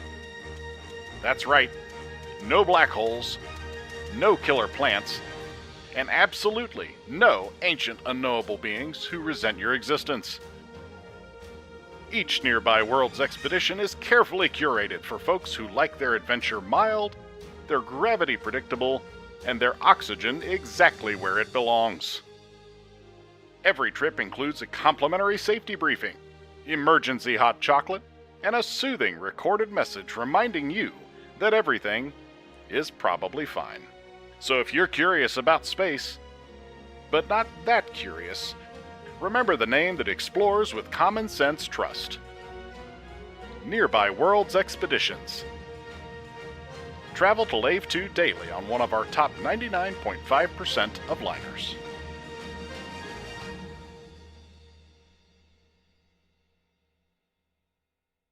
Right. Well, welcome back. Claire, do you want to take the question of the week? Yeah, I think we ought to really. Okay, so ironically, our question of the week this week was talking about Galnet being quiet when it's been the most active it's been for weeks in the last couple of weeks. But sometimes these things happen, and sometimes we say stuff, or like me and Alec go, "Oh, we'll be very surprised," and then the very next day, "Oh, we're going to have to wind down Lave," and then the very next day. So surprised if they completely reworked the bookmark system and made it 10 times better. I would be so surprised that they do that. I'd be really, really, really surprised if they gave us the boa tomorrow. That would be really, really surprising. It'd be incredibly surprising if they gave us a hover bike. Anyway. Incredibly surprising if we've got VR on foot. Easy now, Colin. Anyway, our question of the week. We on a Sunday when we know there's going to be a show, on a Tuesday we will ask a question of the week. Normally around 2 p.m. on a normally between 12 and 2, normally around 2 p.m. UK time on a Sunday. Just so happens to coincide with the end of the amazing Chris Mark IV show on Black Diamond FM, which you can listen to anywhere. If you ask your, you can go to blackdiamondfm.com and listen live, or you can go on your listening device, i.e. your Alexa, Google Play, and all of that stuff, and you can say, "Hey, play Black Diamond FM," and it plays Black Diamond FM. You only really need to listen to it for those 2 hours because he's bloody brilliant. Anyway, the question of the week this week was talking about the Galnet being quiet as of late, and what would you put in Galnet if you have the opportunity to do so.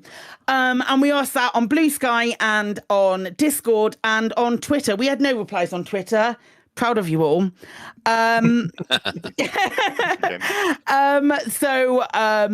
Starting with Nicey, who said, tough one. Some more context building would be nice. What's going on in the Powers HQs? Because the pilots' feds start hinting at operations. They don't need to write an awful lot about new Owlnets on Galnet, if I recall. And what happened to that break in Achilles Aerospace a few months ago? What was the break-in? The break-in on Achilles Aerospace, was that when they killed someone? Was that the highly? Wasn't that Sirius trying to understand how they've been so badly done over by the SCO drive? Was it, or was it earlier than that? Oh, it might have been Sirius trying to do something about the SCO drive. You'd think we'd remember how few Galnets we have now. I think I'd remember. That's my job, supposed to be the archivist, and I can't remember now. Mind you, I'm getting old. Hey, none of those excuses here, Colin. Well, I have Silas Resi. I'd be writing narratives referencing ships of old, stories of space battles, heroism and intrigue. What happened to the Maury starboat, the Cobra Mark II prototype that went missing, and the crate before it got big? 07. Well, we know that the Crate Mark 1 got retired, or rather, they stopped making them, and eventually they all got shot down. And the starboat is, well, it looks ugly. Wow.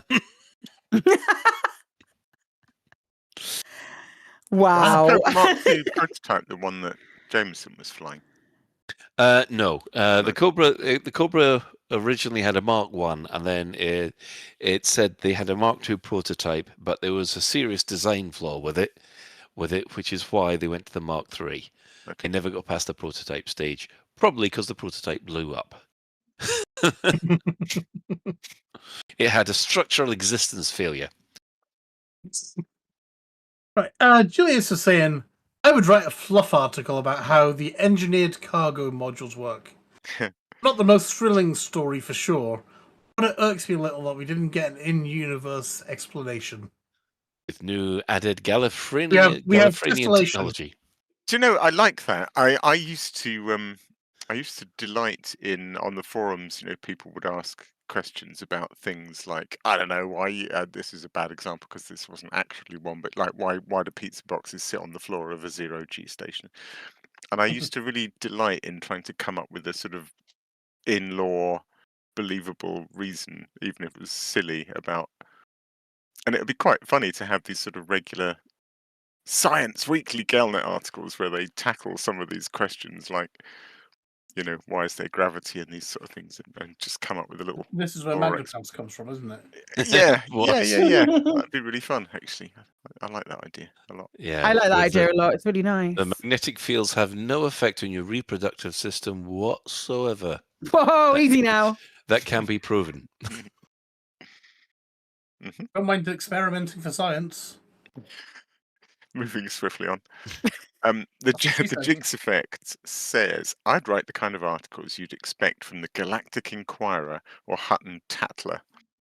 Queues of angry commanders arrive at Hutton Orbital for free Anaconda, only to learn of 100 credit admin fee. Ashling's hair colour the result of unusual but natural genetic makeup. Duval ancestors mated with ancient guardian race.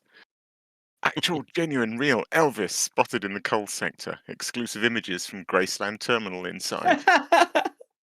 And I almost feel sorry for my poor readers hunting entire coal sector for Kremin only to be disappointed at some random from the 20th century called Presley. Oh, that's so funny. I love that so much, Jinx. You see, the thing is, I know where Jinx is coming from, because in the previous version in First Encounters, you had not one Galnet, you had 5 newspapers. You did, didn't you? Yeah. Did you actually? Oh my god, I'd love that. Styles for each one. Yeah, different styles for each one. So if there was something that happened that was in the Empire's favor, the Empire magazine would be tub thumping, going, isn't this great? The Federal one will be saying, oh, those horrible Imperials have been at it again. Well, the Alliance one would be taking a look at these 2 idiots bashing the crap out of each other. And then you'd have another one which was just general sciencey stuff. And the last one would be the tittle-tattle celebrity one, which to tell you the truth, had the funniest stories in it. But I know that Michael Brooks was asked about whether or not it was that kind of thing was going in, and he went, it's going to be hard enough to do one Galnet feed. The thought of doing 5. Were those proc gen? I guess they weren't, were they? So I guess No. All of the news story. Well, most of them were actually already pre-written. So they all came out, and there was all events that would be linked into events that would trigger the main plot in the game. Alan Stroud went through every single entry, and he was having to discuss them all with David Braben, and he said that was really difficult because there's the creative side of things, and then there's explaining things to David Braben, which apparently David likes things very, very punctuated properly. So if there's a difference between one and another, he wants to know where all the commas and the full stops are, if you see what I mean. You mean to say David Braben's a developer and thinks dots and commas are important? Surprisingly enough. Shock. Yes. So there you go. How hard can it be, Frontier, to put in another 4 magazines? You've literally just answered how hard it can be. I was being ironic. There's the answer of how hard it can be. That's amazing. Right, okay. Commander, so much for subtlety. Pilots Federation accused of deep space littering. As the Distant Worlds 3 expedition snakes its way through the Fomorian frontier, countless new systems are being discovered, with wonders previously unimagined being brought to light. However, these new systems are not being treated with the universal respect you might expect. Pilots are accused of desecrating newly discovered worlds with wreckage. Shells of burnt-out SRVs, Viper Mark IIIs and Imperial Eagles are left strewn about as pilots engage in reckless, high-speed, consequence-free racing across virgin worlds across the sector. It appears that what was billed as a humanitarian and scientific expedition has become nothing more than an excuse for joyriding for a significant subset of pilots who are leaving wreckage and litter across previously pristine worlds. Jim Green of pressure group Stand Up for Stratum had the following to say while protesting outside the Pilots Federation embassy on Lave. These worlds have evolved over millennia in isolation, and now these races come along and disrupt native ecosystems we barely know exist, let alone understand. Who knows what damage they're doing? We will be exploring all legal avenues to bring those hoodlums to justice. We caught up with one of the racers, Commander So Much for Subtlety, on the site of one of these pop-up racetracks at Thuche WRH D1154 13D, and put it to them that the damage races like them was causing was wrong. Unfortunately, before the commander could answer our questions, as he smashed his Imperial Eagle into the walls of the newly discovered Seldowich Canyon and exploded, leaving another wreck to adorn a once untouched paradise. The Pilots Federation has not responded to Vox Galactica's request for comment. More fluff articles. Excellent. Excellent. Maybe we need to do our own Lave Radio news. If people, man, we could do a new thing and say if anybody wants to submit Lave Radio articles, I'm more than happy. I will more than happily do my best voice for those. That's amazing. I love it. We'd have to do Anchorman. It'd have to be like Anchorman. I'm Ron Burgundy. Yes. Amazing. Right. I have Khalid bin al-Walid. Now, am I wrong in thinking that's a character from Baldur's Gate 1? I'm sure it is. It's Jaheira's You husband. would know. I'm sure it is. But anyway, you're dead. Articles could point out different community events or feats that the community has achieved. For example, the current status of DW3, the announcement of a buckyball race and its results, or simply power play related bits like a massive merit bomb or a major power play struggle. The idea would be to inform the general players that don't browse the forums, Reddit, etc., and make them aware that there's fun to be had and how to join. Now, I do agree with this in some way, but I know they don't have the manpower to do this. They used to do it way back, if people remember. They used to do this. Buckyball races and things absolutely got Galnet mentions and the winners. It was super cool. And then it went quiet along those fronts for a hot minute, and then there's been a couple of player-led things in the past 4 years, which have had 4 or 5 years, which have had a mention. But it was before then that they used to do they used to have a thing where they had commander submitted Galnets. Yes, if memory serves, I submitted a few. Yeah, the thing was, I remember this specifically. It was the 6 months in the run up to when fleet carriers were launched. That was the real bad dead time. Basically, Galnet stopped. And they used the excuse that, oh no, everybody went looking for this one ship that we just put in as a fluff piece. And we don't want to waste our players' time by looking for things like that. And to say, I just found that a little bit of a. I think while I agree with you, Colin, I do think that the problem with adding player submitted Galnet, let's say player submitted Galnet specifically, is if it's solidifying something. Effectively, it's solidifying something in law, so you would still need manpower or resource to go through each one. Because I can only imagine.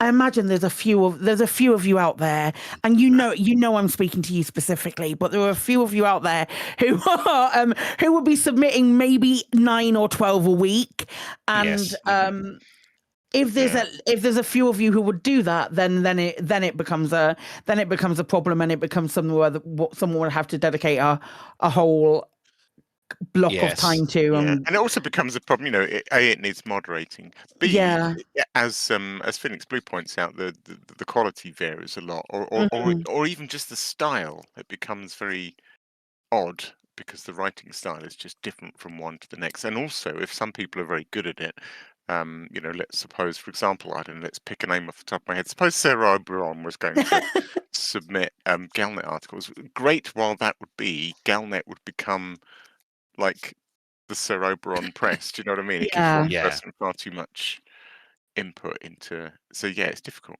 I get that it's really difficult. Yes, you. Yeah, I mean, I remember people saying that. Oh, Ben, not. Oh, Michael Brooks telling us that sometimes it is just as much effort to go through and validate someone's article than actually writing one yourself. Because you got to make sure that no copyright is done. I mean, how many Starship Enterprises can there How many, be? although, how much? There's only so many space stories. You know what I mean? Yeah. Like, how many games have we had a Battle for Earth in? Do you know? There's only so many space stories set in this galaxy that we can have, but it's still, I don't know. I don't know. Apathis brought up something kind of cool, saying, Galnet, what about having, there's where your multiple news sources come from. Galnet from Frontier and then something else from someone else. To which I say, why not, rather than having there's the pieces in Inara that people can write and do things in Inara, why not have a website where why not someone cool who has a website, create a website where people can submit the Galnet articles, and then that's moderated by a team of volunteers. Potentially, if people had the time to do that, I'm not suggesting anybody do it. Okie dokie. Yep. Right. I've got Chicken Cow God, who I love, and they're saying, to be honest, I'd probably just have a Galnet write more about big happenings in Power Play.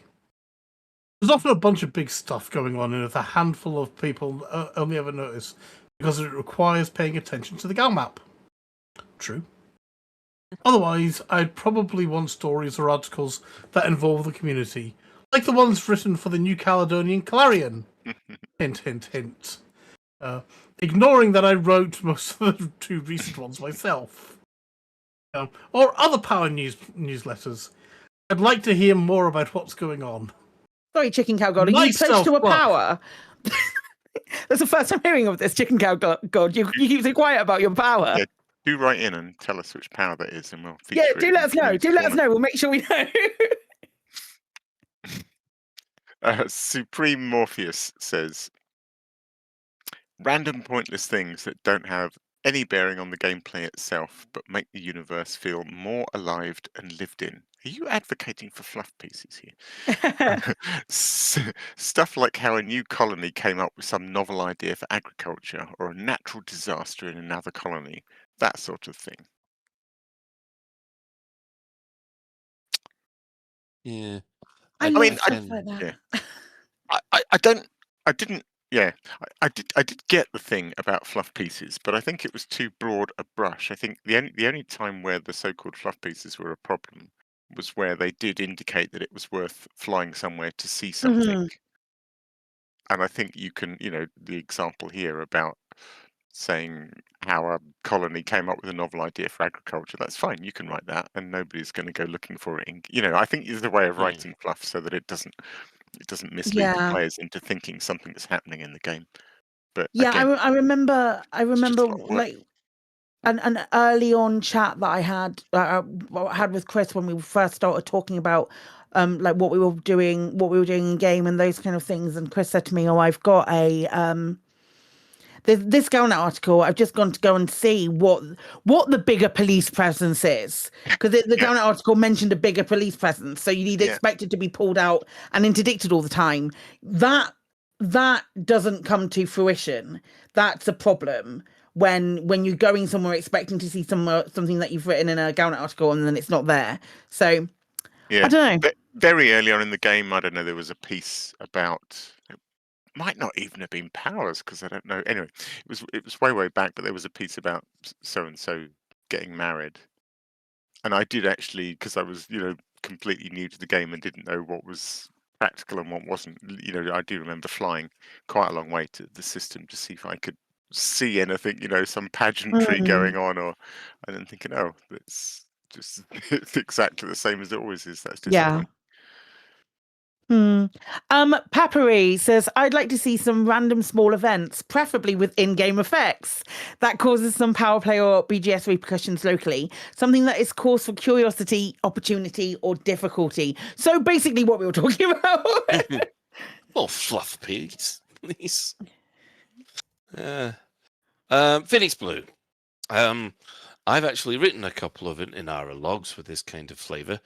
One featured Operation Ida's efforts to build some Tier 3 starports in the Dark Vale region, and others discussed rumours of Salome's return. Salami, whatever. Put it on your sandwich. Salami. Turned from the dead, leading up to Distant Worlds 3. So if I was in charge of Galnet, I would look for opportunities to tell stories about the community. Fair enough. Yeah, nice. I would too. Ben? Yeah, I've lost them. Mikhail Dane is saying procedurally generated articles. For example, at the weekly tick, your log is scanned and an article is generated based on something you did during the week, like completing a community CZ.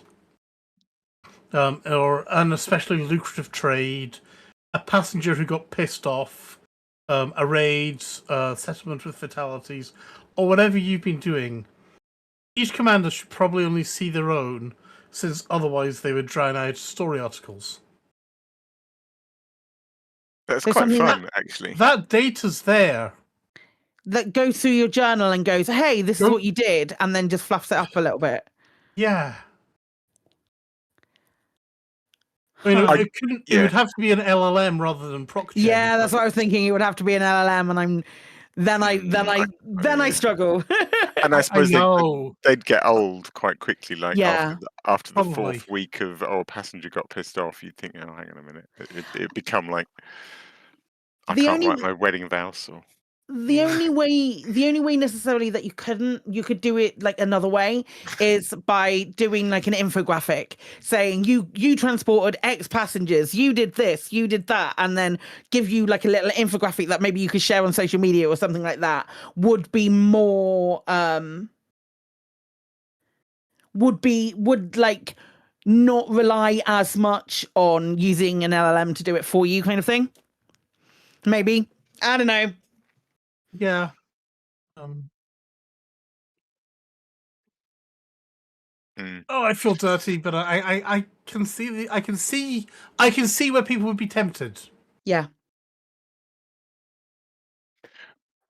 Right. Typhus Disinor says, we all love a bit of Imperial court gossip, especially as the blue-haired one is way more popular than the current bioengineered replicant that's on the throne. Maybe an article on some inter-squadron BGS drama. Oh no, they've got enough drama. Yeah, no. Cool. Court gossip. We need like the galaxy's equivalent of Lady Whistledown. We need the Tattler or whatever, yeah. Amazing. Maybe we could do that. Anyway, so everyone's written in, so buckle in, lads. Okay, let me just popcorn out. Yeah. Everyone chill out, everyone relax. I'm going to put the kettle on. Yeah, My God, why these were exactly 8 away from the other one is beyond me. Right. So Oberon says, if Claire says, if you could, it's a safe bet that Sir Oberon bloody well would. Since this article has been my entire gaming experience for the last week in Elite Dangerous, I couldn't really write anything else, even if I wanted to. The upside to my Galnet article is it's real, it's happening in game, coordinated by players, and anyone can jump in to help or hinder. On that note, cue bulletin news music.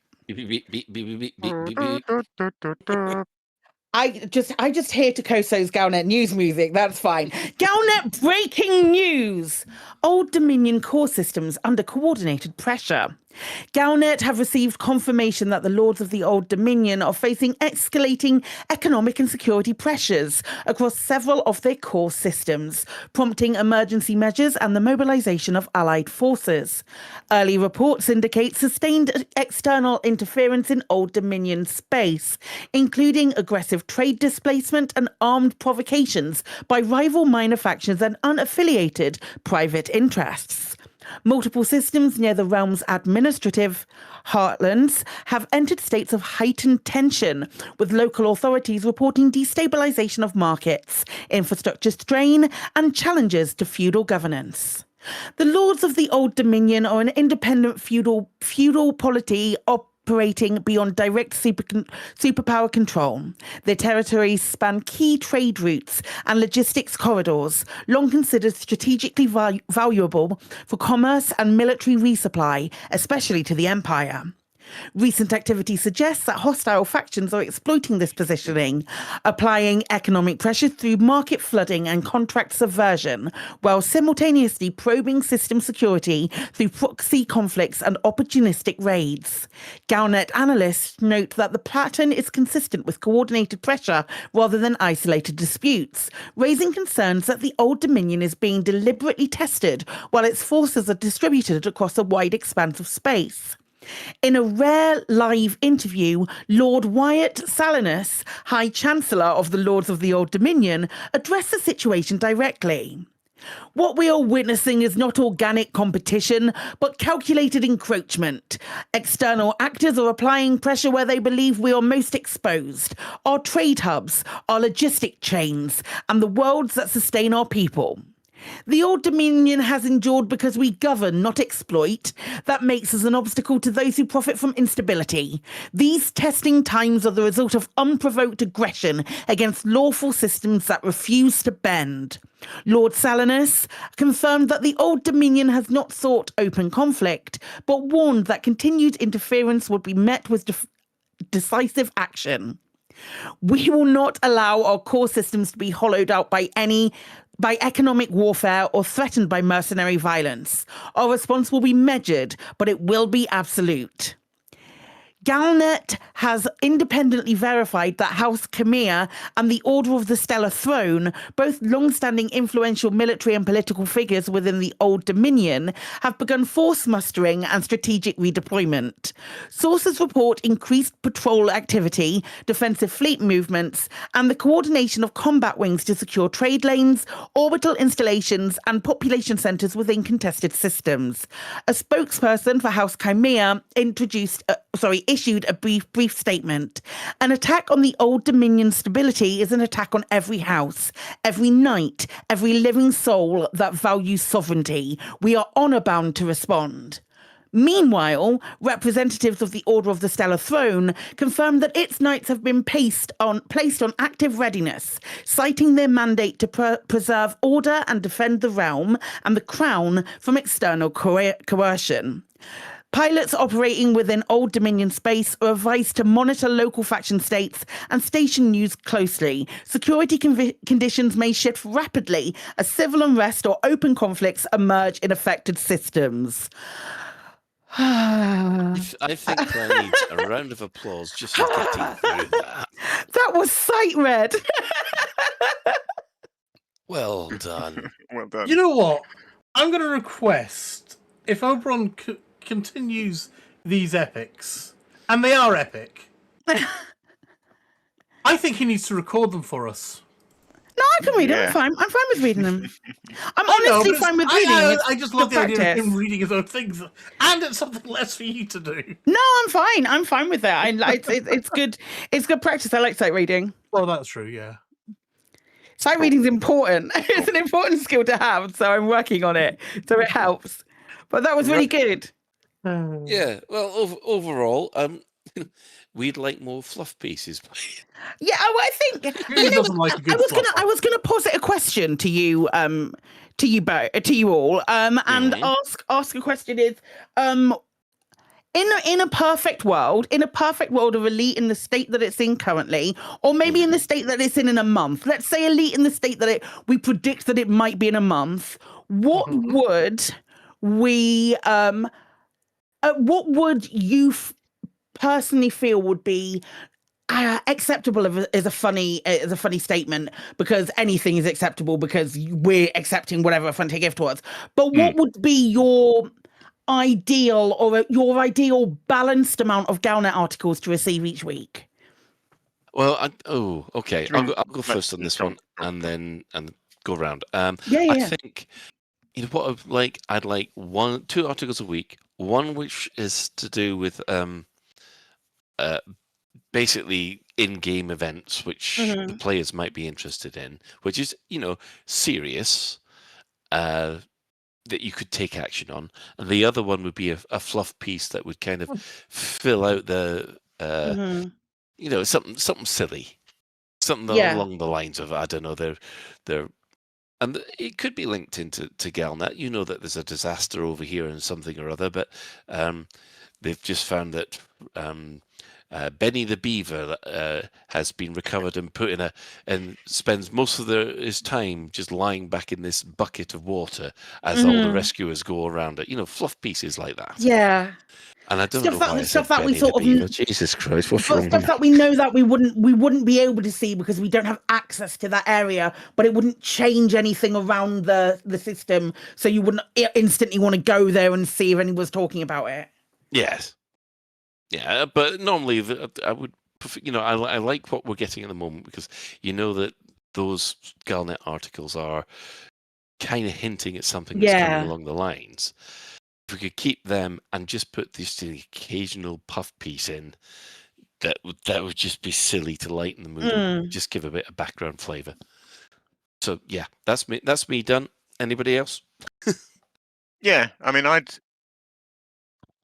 think a bit like Colin, I'd combine what we have now. So what we have now, which we know means something, is worth looking at the wording and speculating about what it means, because it means something. It means something's happening. It means something to do with a new feature or a change, or and then a second piece, I guess, each week, a bit like Colin, a fluff piece, not quite as fluffy as Colin's notion. Not quite as fluffy as Colin's Beaver. What I'd like to thank you. There it is. Why did I have to say that? Why did I say Benny the Beaver? Colin's wet Beaver. Anyway, moving on. We're making it worse. Oh God! I've lost my train of thought. Yeah, and then like a report on something that has actually happened in game, something that the players have done, something to do with a conflict in BGS, or something to do with the race, or something to do with a meetup, or a little report from DW3. And yes, it would need a member of staff at Frontier. At least part of their weekly job would be to do, quite frankly, what I do for Community Corner. Yeah, keep your literally eye what I out. was about to say. Yeah, Keep your eye on the forums, keep your eye on socials, pick up on something interesting that's happening, and write I don't know what they are, 100 words, don't know, whatever they are. They seem quite short. Write a little 100-word piece on it. I think that would be fun. Because did I say this at the show? It was at the top, but it was certainly something that I was thinking is that, like, what gets written in Galnet, I know it's anything that Frontier writes is then law, and it's canon, and it can be cited and whatever. But a lot of the time it doesn't actually happen. Whereas what players do, if 2 players decide to have a PvP contest and one of them wins, that actually happened. More so than half the stuff that gets written in Galnet and canonized. That actually happened. Those 2 guys did that, and I feel like Galnet ought to report on stuff that actually happened. Yeah. Ben, do you have an opinion? I'd like us to go. I'd actually go more than Colin. I love Alex's idea of reporting on in-game events, but I would want it, say, Monday, Wednesday, Friday, where Frontier are actively telling a political story, essentially.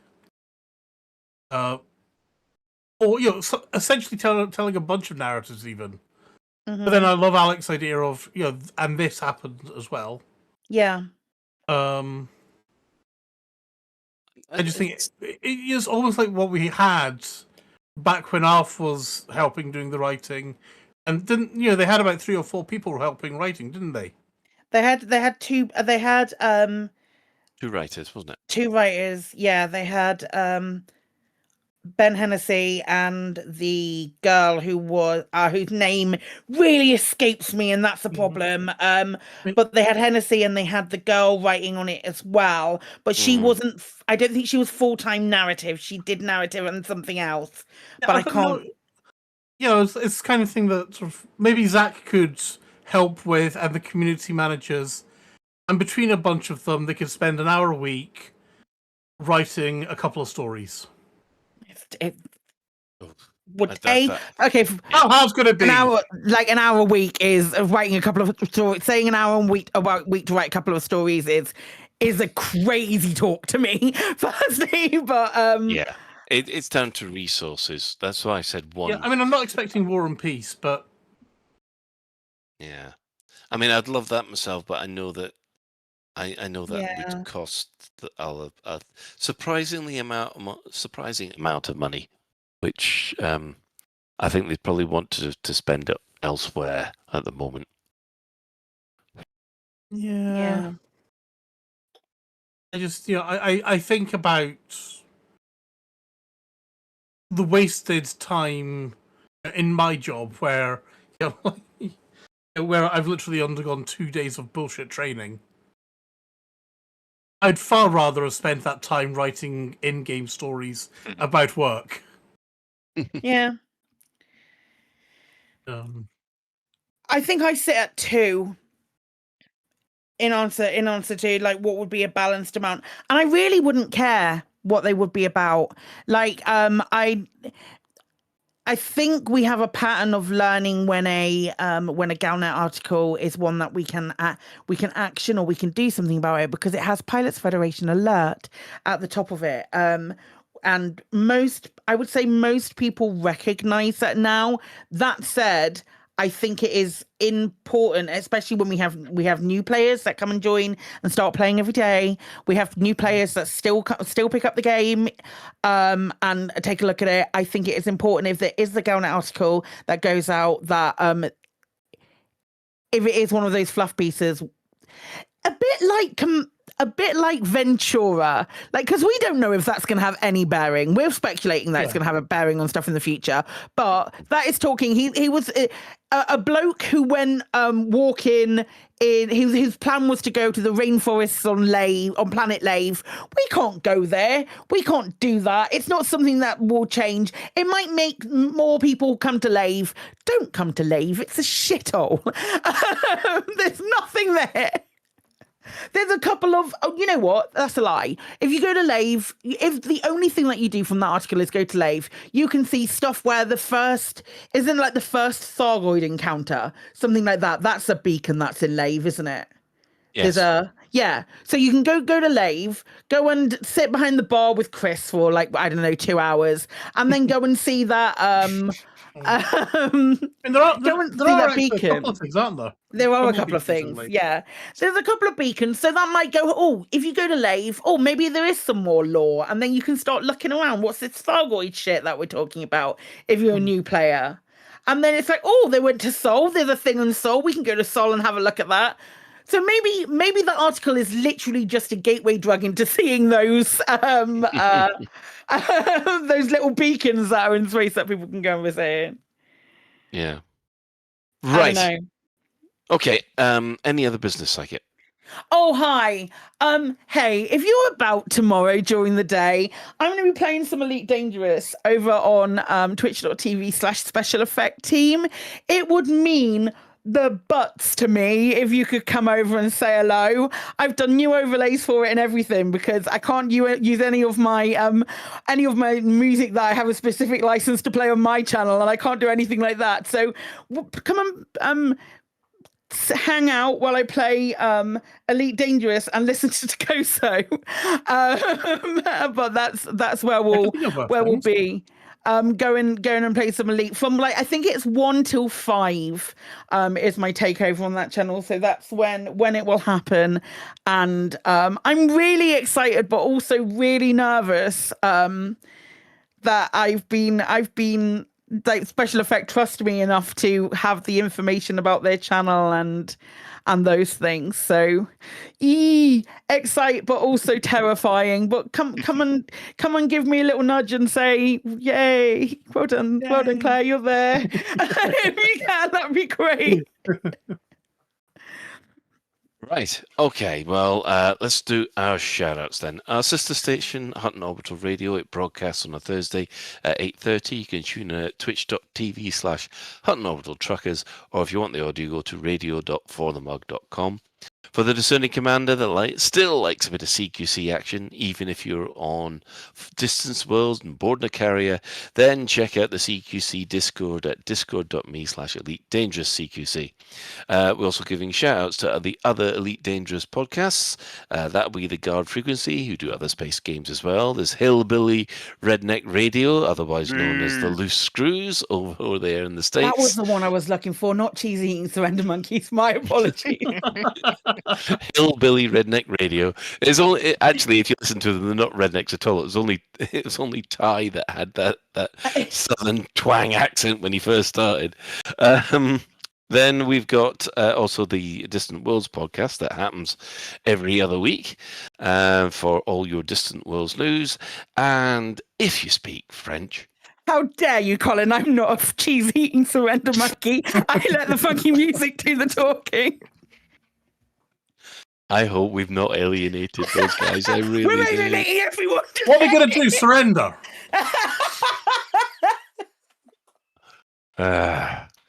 And the Lave Radio Award for International Relations goes to... You think this is bad? Wait until Family Fortunes. It's going to set these special relationships back 10 years.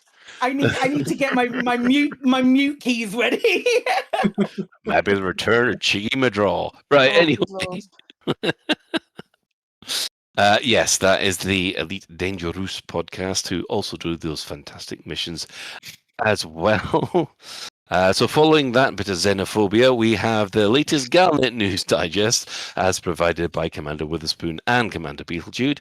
And for those of you who have chipped in the Twitch chat, thank you very much. The in-game commanders that we have had this week are... Andy Shot 42 and Siberius. Oh, not that many keeping Chris company. Hey, better changes to Yordran. I think that might be the hint. It's Lynx Africa. You want to put Lynx Africa back on, Chris? You'll be fine. Lave Radio smells of teenage. Well, actually, thinking about it, what? Lave Radio next show is going to be 13 years old. Wow. So no wonder we're used to the Lynx Africa. I was going to say something so inappropriate then, and I'm so glad that I stopped. Yes, Mrs. Patterson. Right. So, yes, special thanks, of course, go to Commander Tokuso, GN Tracks, and Alan Stroud, who have created music that I used on the show. So that's it for this episode of Lave Radio. If you'd like to get in touch with the show, you can find all the contact links in the home/contact us menu of the laveradio.com website. And we love getting all your feedbacks and comments on Spotify. Do let us know if you've got any questions or if there's anything you'd like us to discuss in a future episode. Lave Radio is recorded live on a Tuesday evening at 8:30 and streamed out on laveradio.com/live. So, thanks to Alec. Thanks, Colin. Night all. Thanks to Claire. Thanks. Fill in the form. Be a surveyed commander. Cheers. Love you. Okay, bye. Thanks to Ben. Thanks, Patterson. And special thanks goes to today's tech specialist. That would be Commander Apathis. You're welcome. Excellent.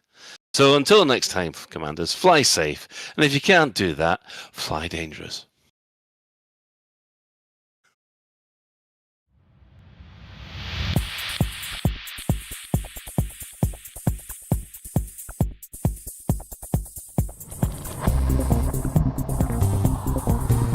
Is your life like this?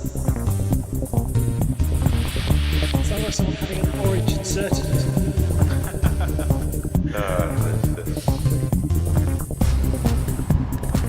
You need a safe word. Space can be lonely.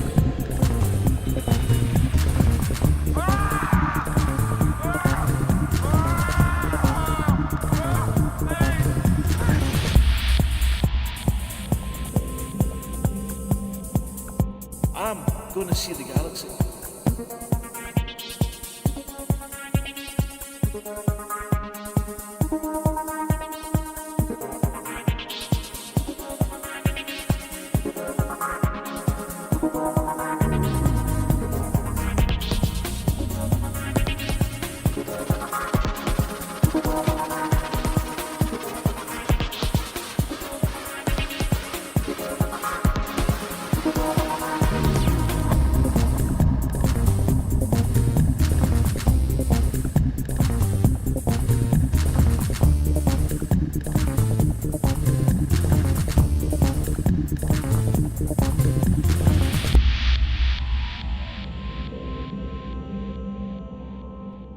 Ah, damn it.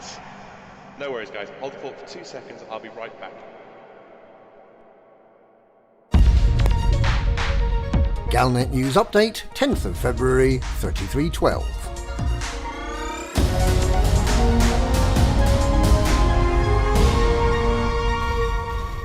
There's a warning of increased pirate activity in federal and imperial systems, suggesting that bounty hunting initiatives are soon likely to follow. The reports attributed to local authorities suggest that the sudden rise in popularity of three-cornered hats and skull and crossbone flags is because the Empire and Federation are so busy fighting each other for control of the Radicoida supply in the HIP 87621 enclave that there's nobody home to keep the peace. This seems slightly far-fetched, particularly because the ceasefire around HIP 87621 is still more or less holding, but also because the federal powers were eliminated from that contest weeks ago, and they're all now back home policing the shipping lanes. Alliance and independent systems are apparently not suffering this security vacuum, despite still being heavily committed to the Radicoida enclave. With the Pilots Federation criticising increased delays before the arrival of tactical response units, it's surely only a matter of time until it takes matters into its own hands and targets pirates in at least one Imperial and one Federal system. In other news, commanders have been reporting a strange phenomenon when approaching the Radicoida groves of HIP 87621. The star and all the planets in the system appear to jump suddenly when the viewer approaches to within 88 kilometres of the blue alien trees.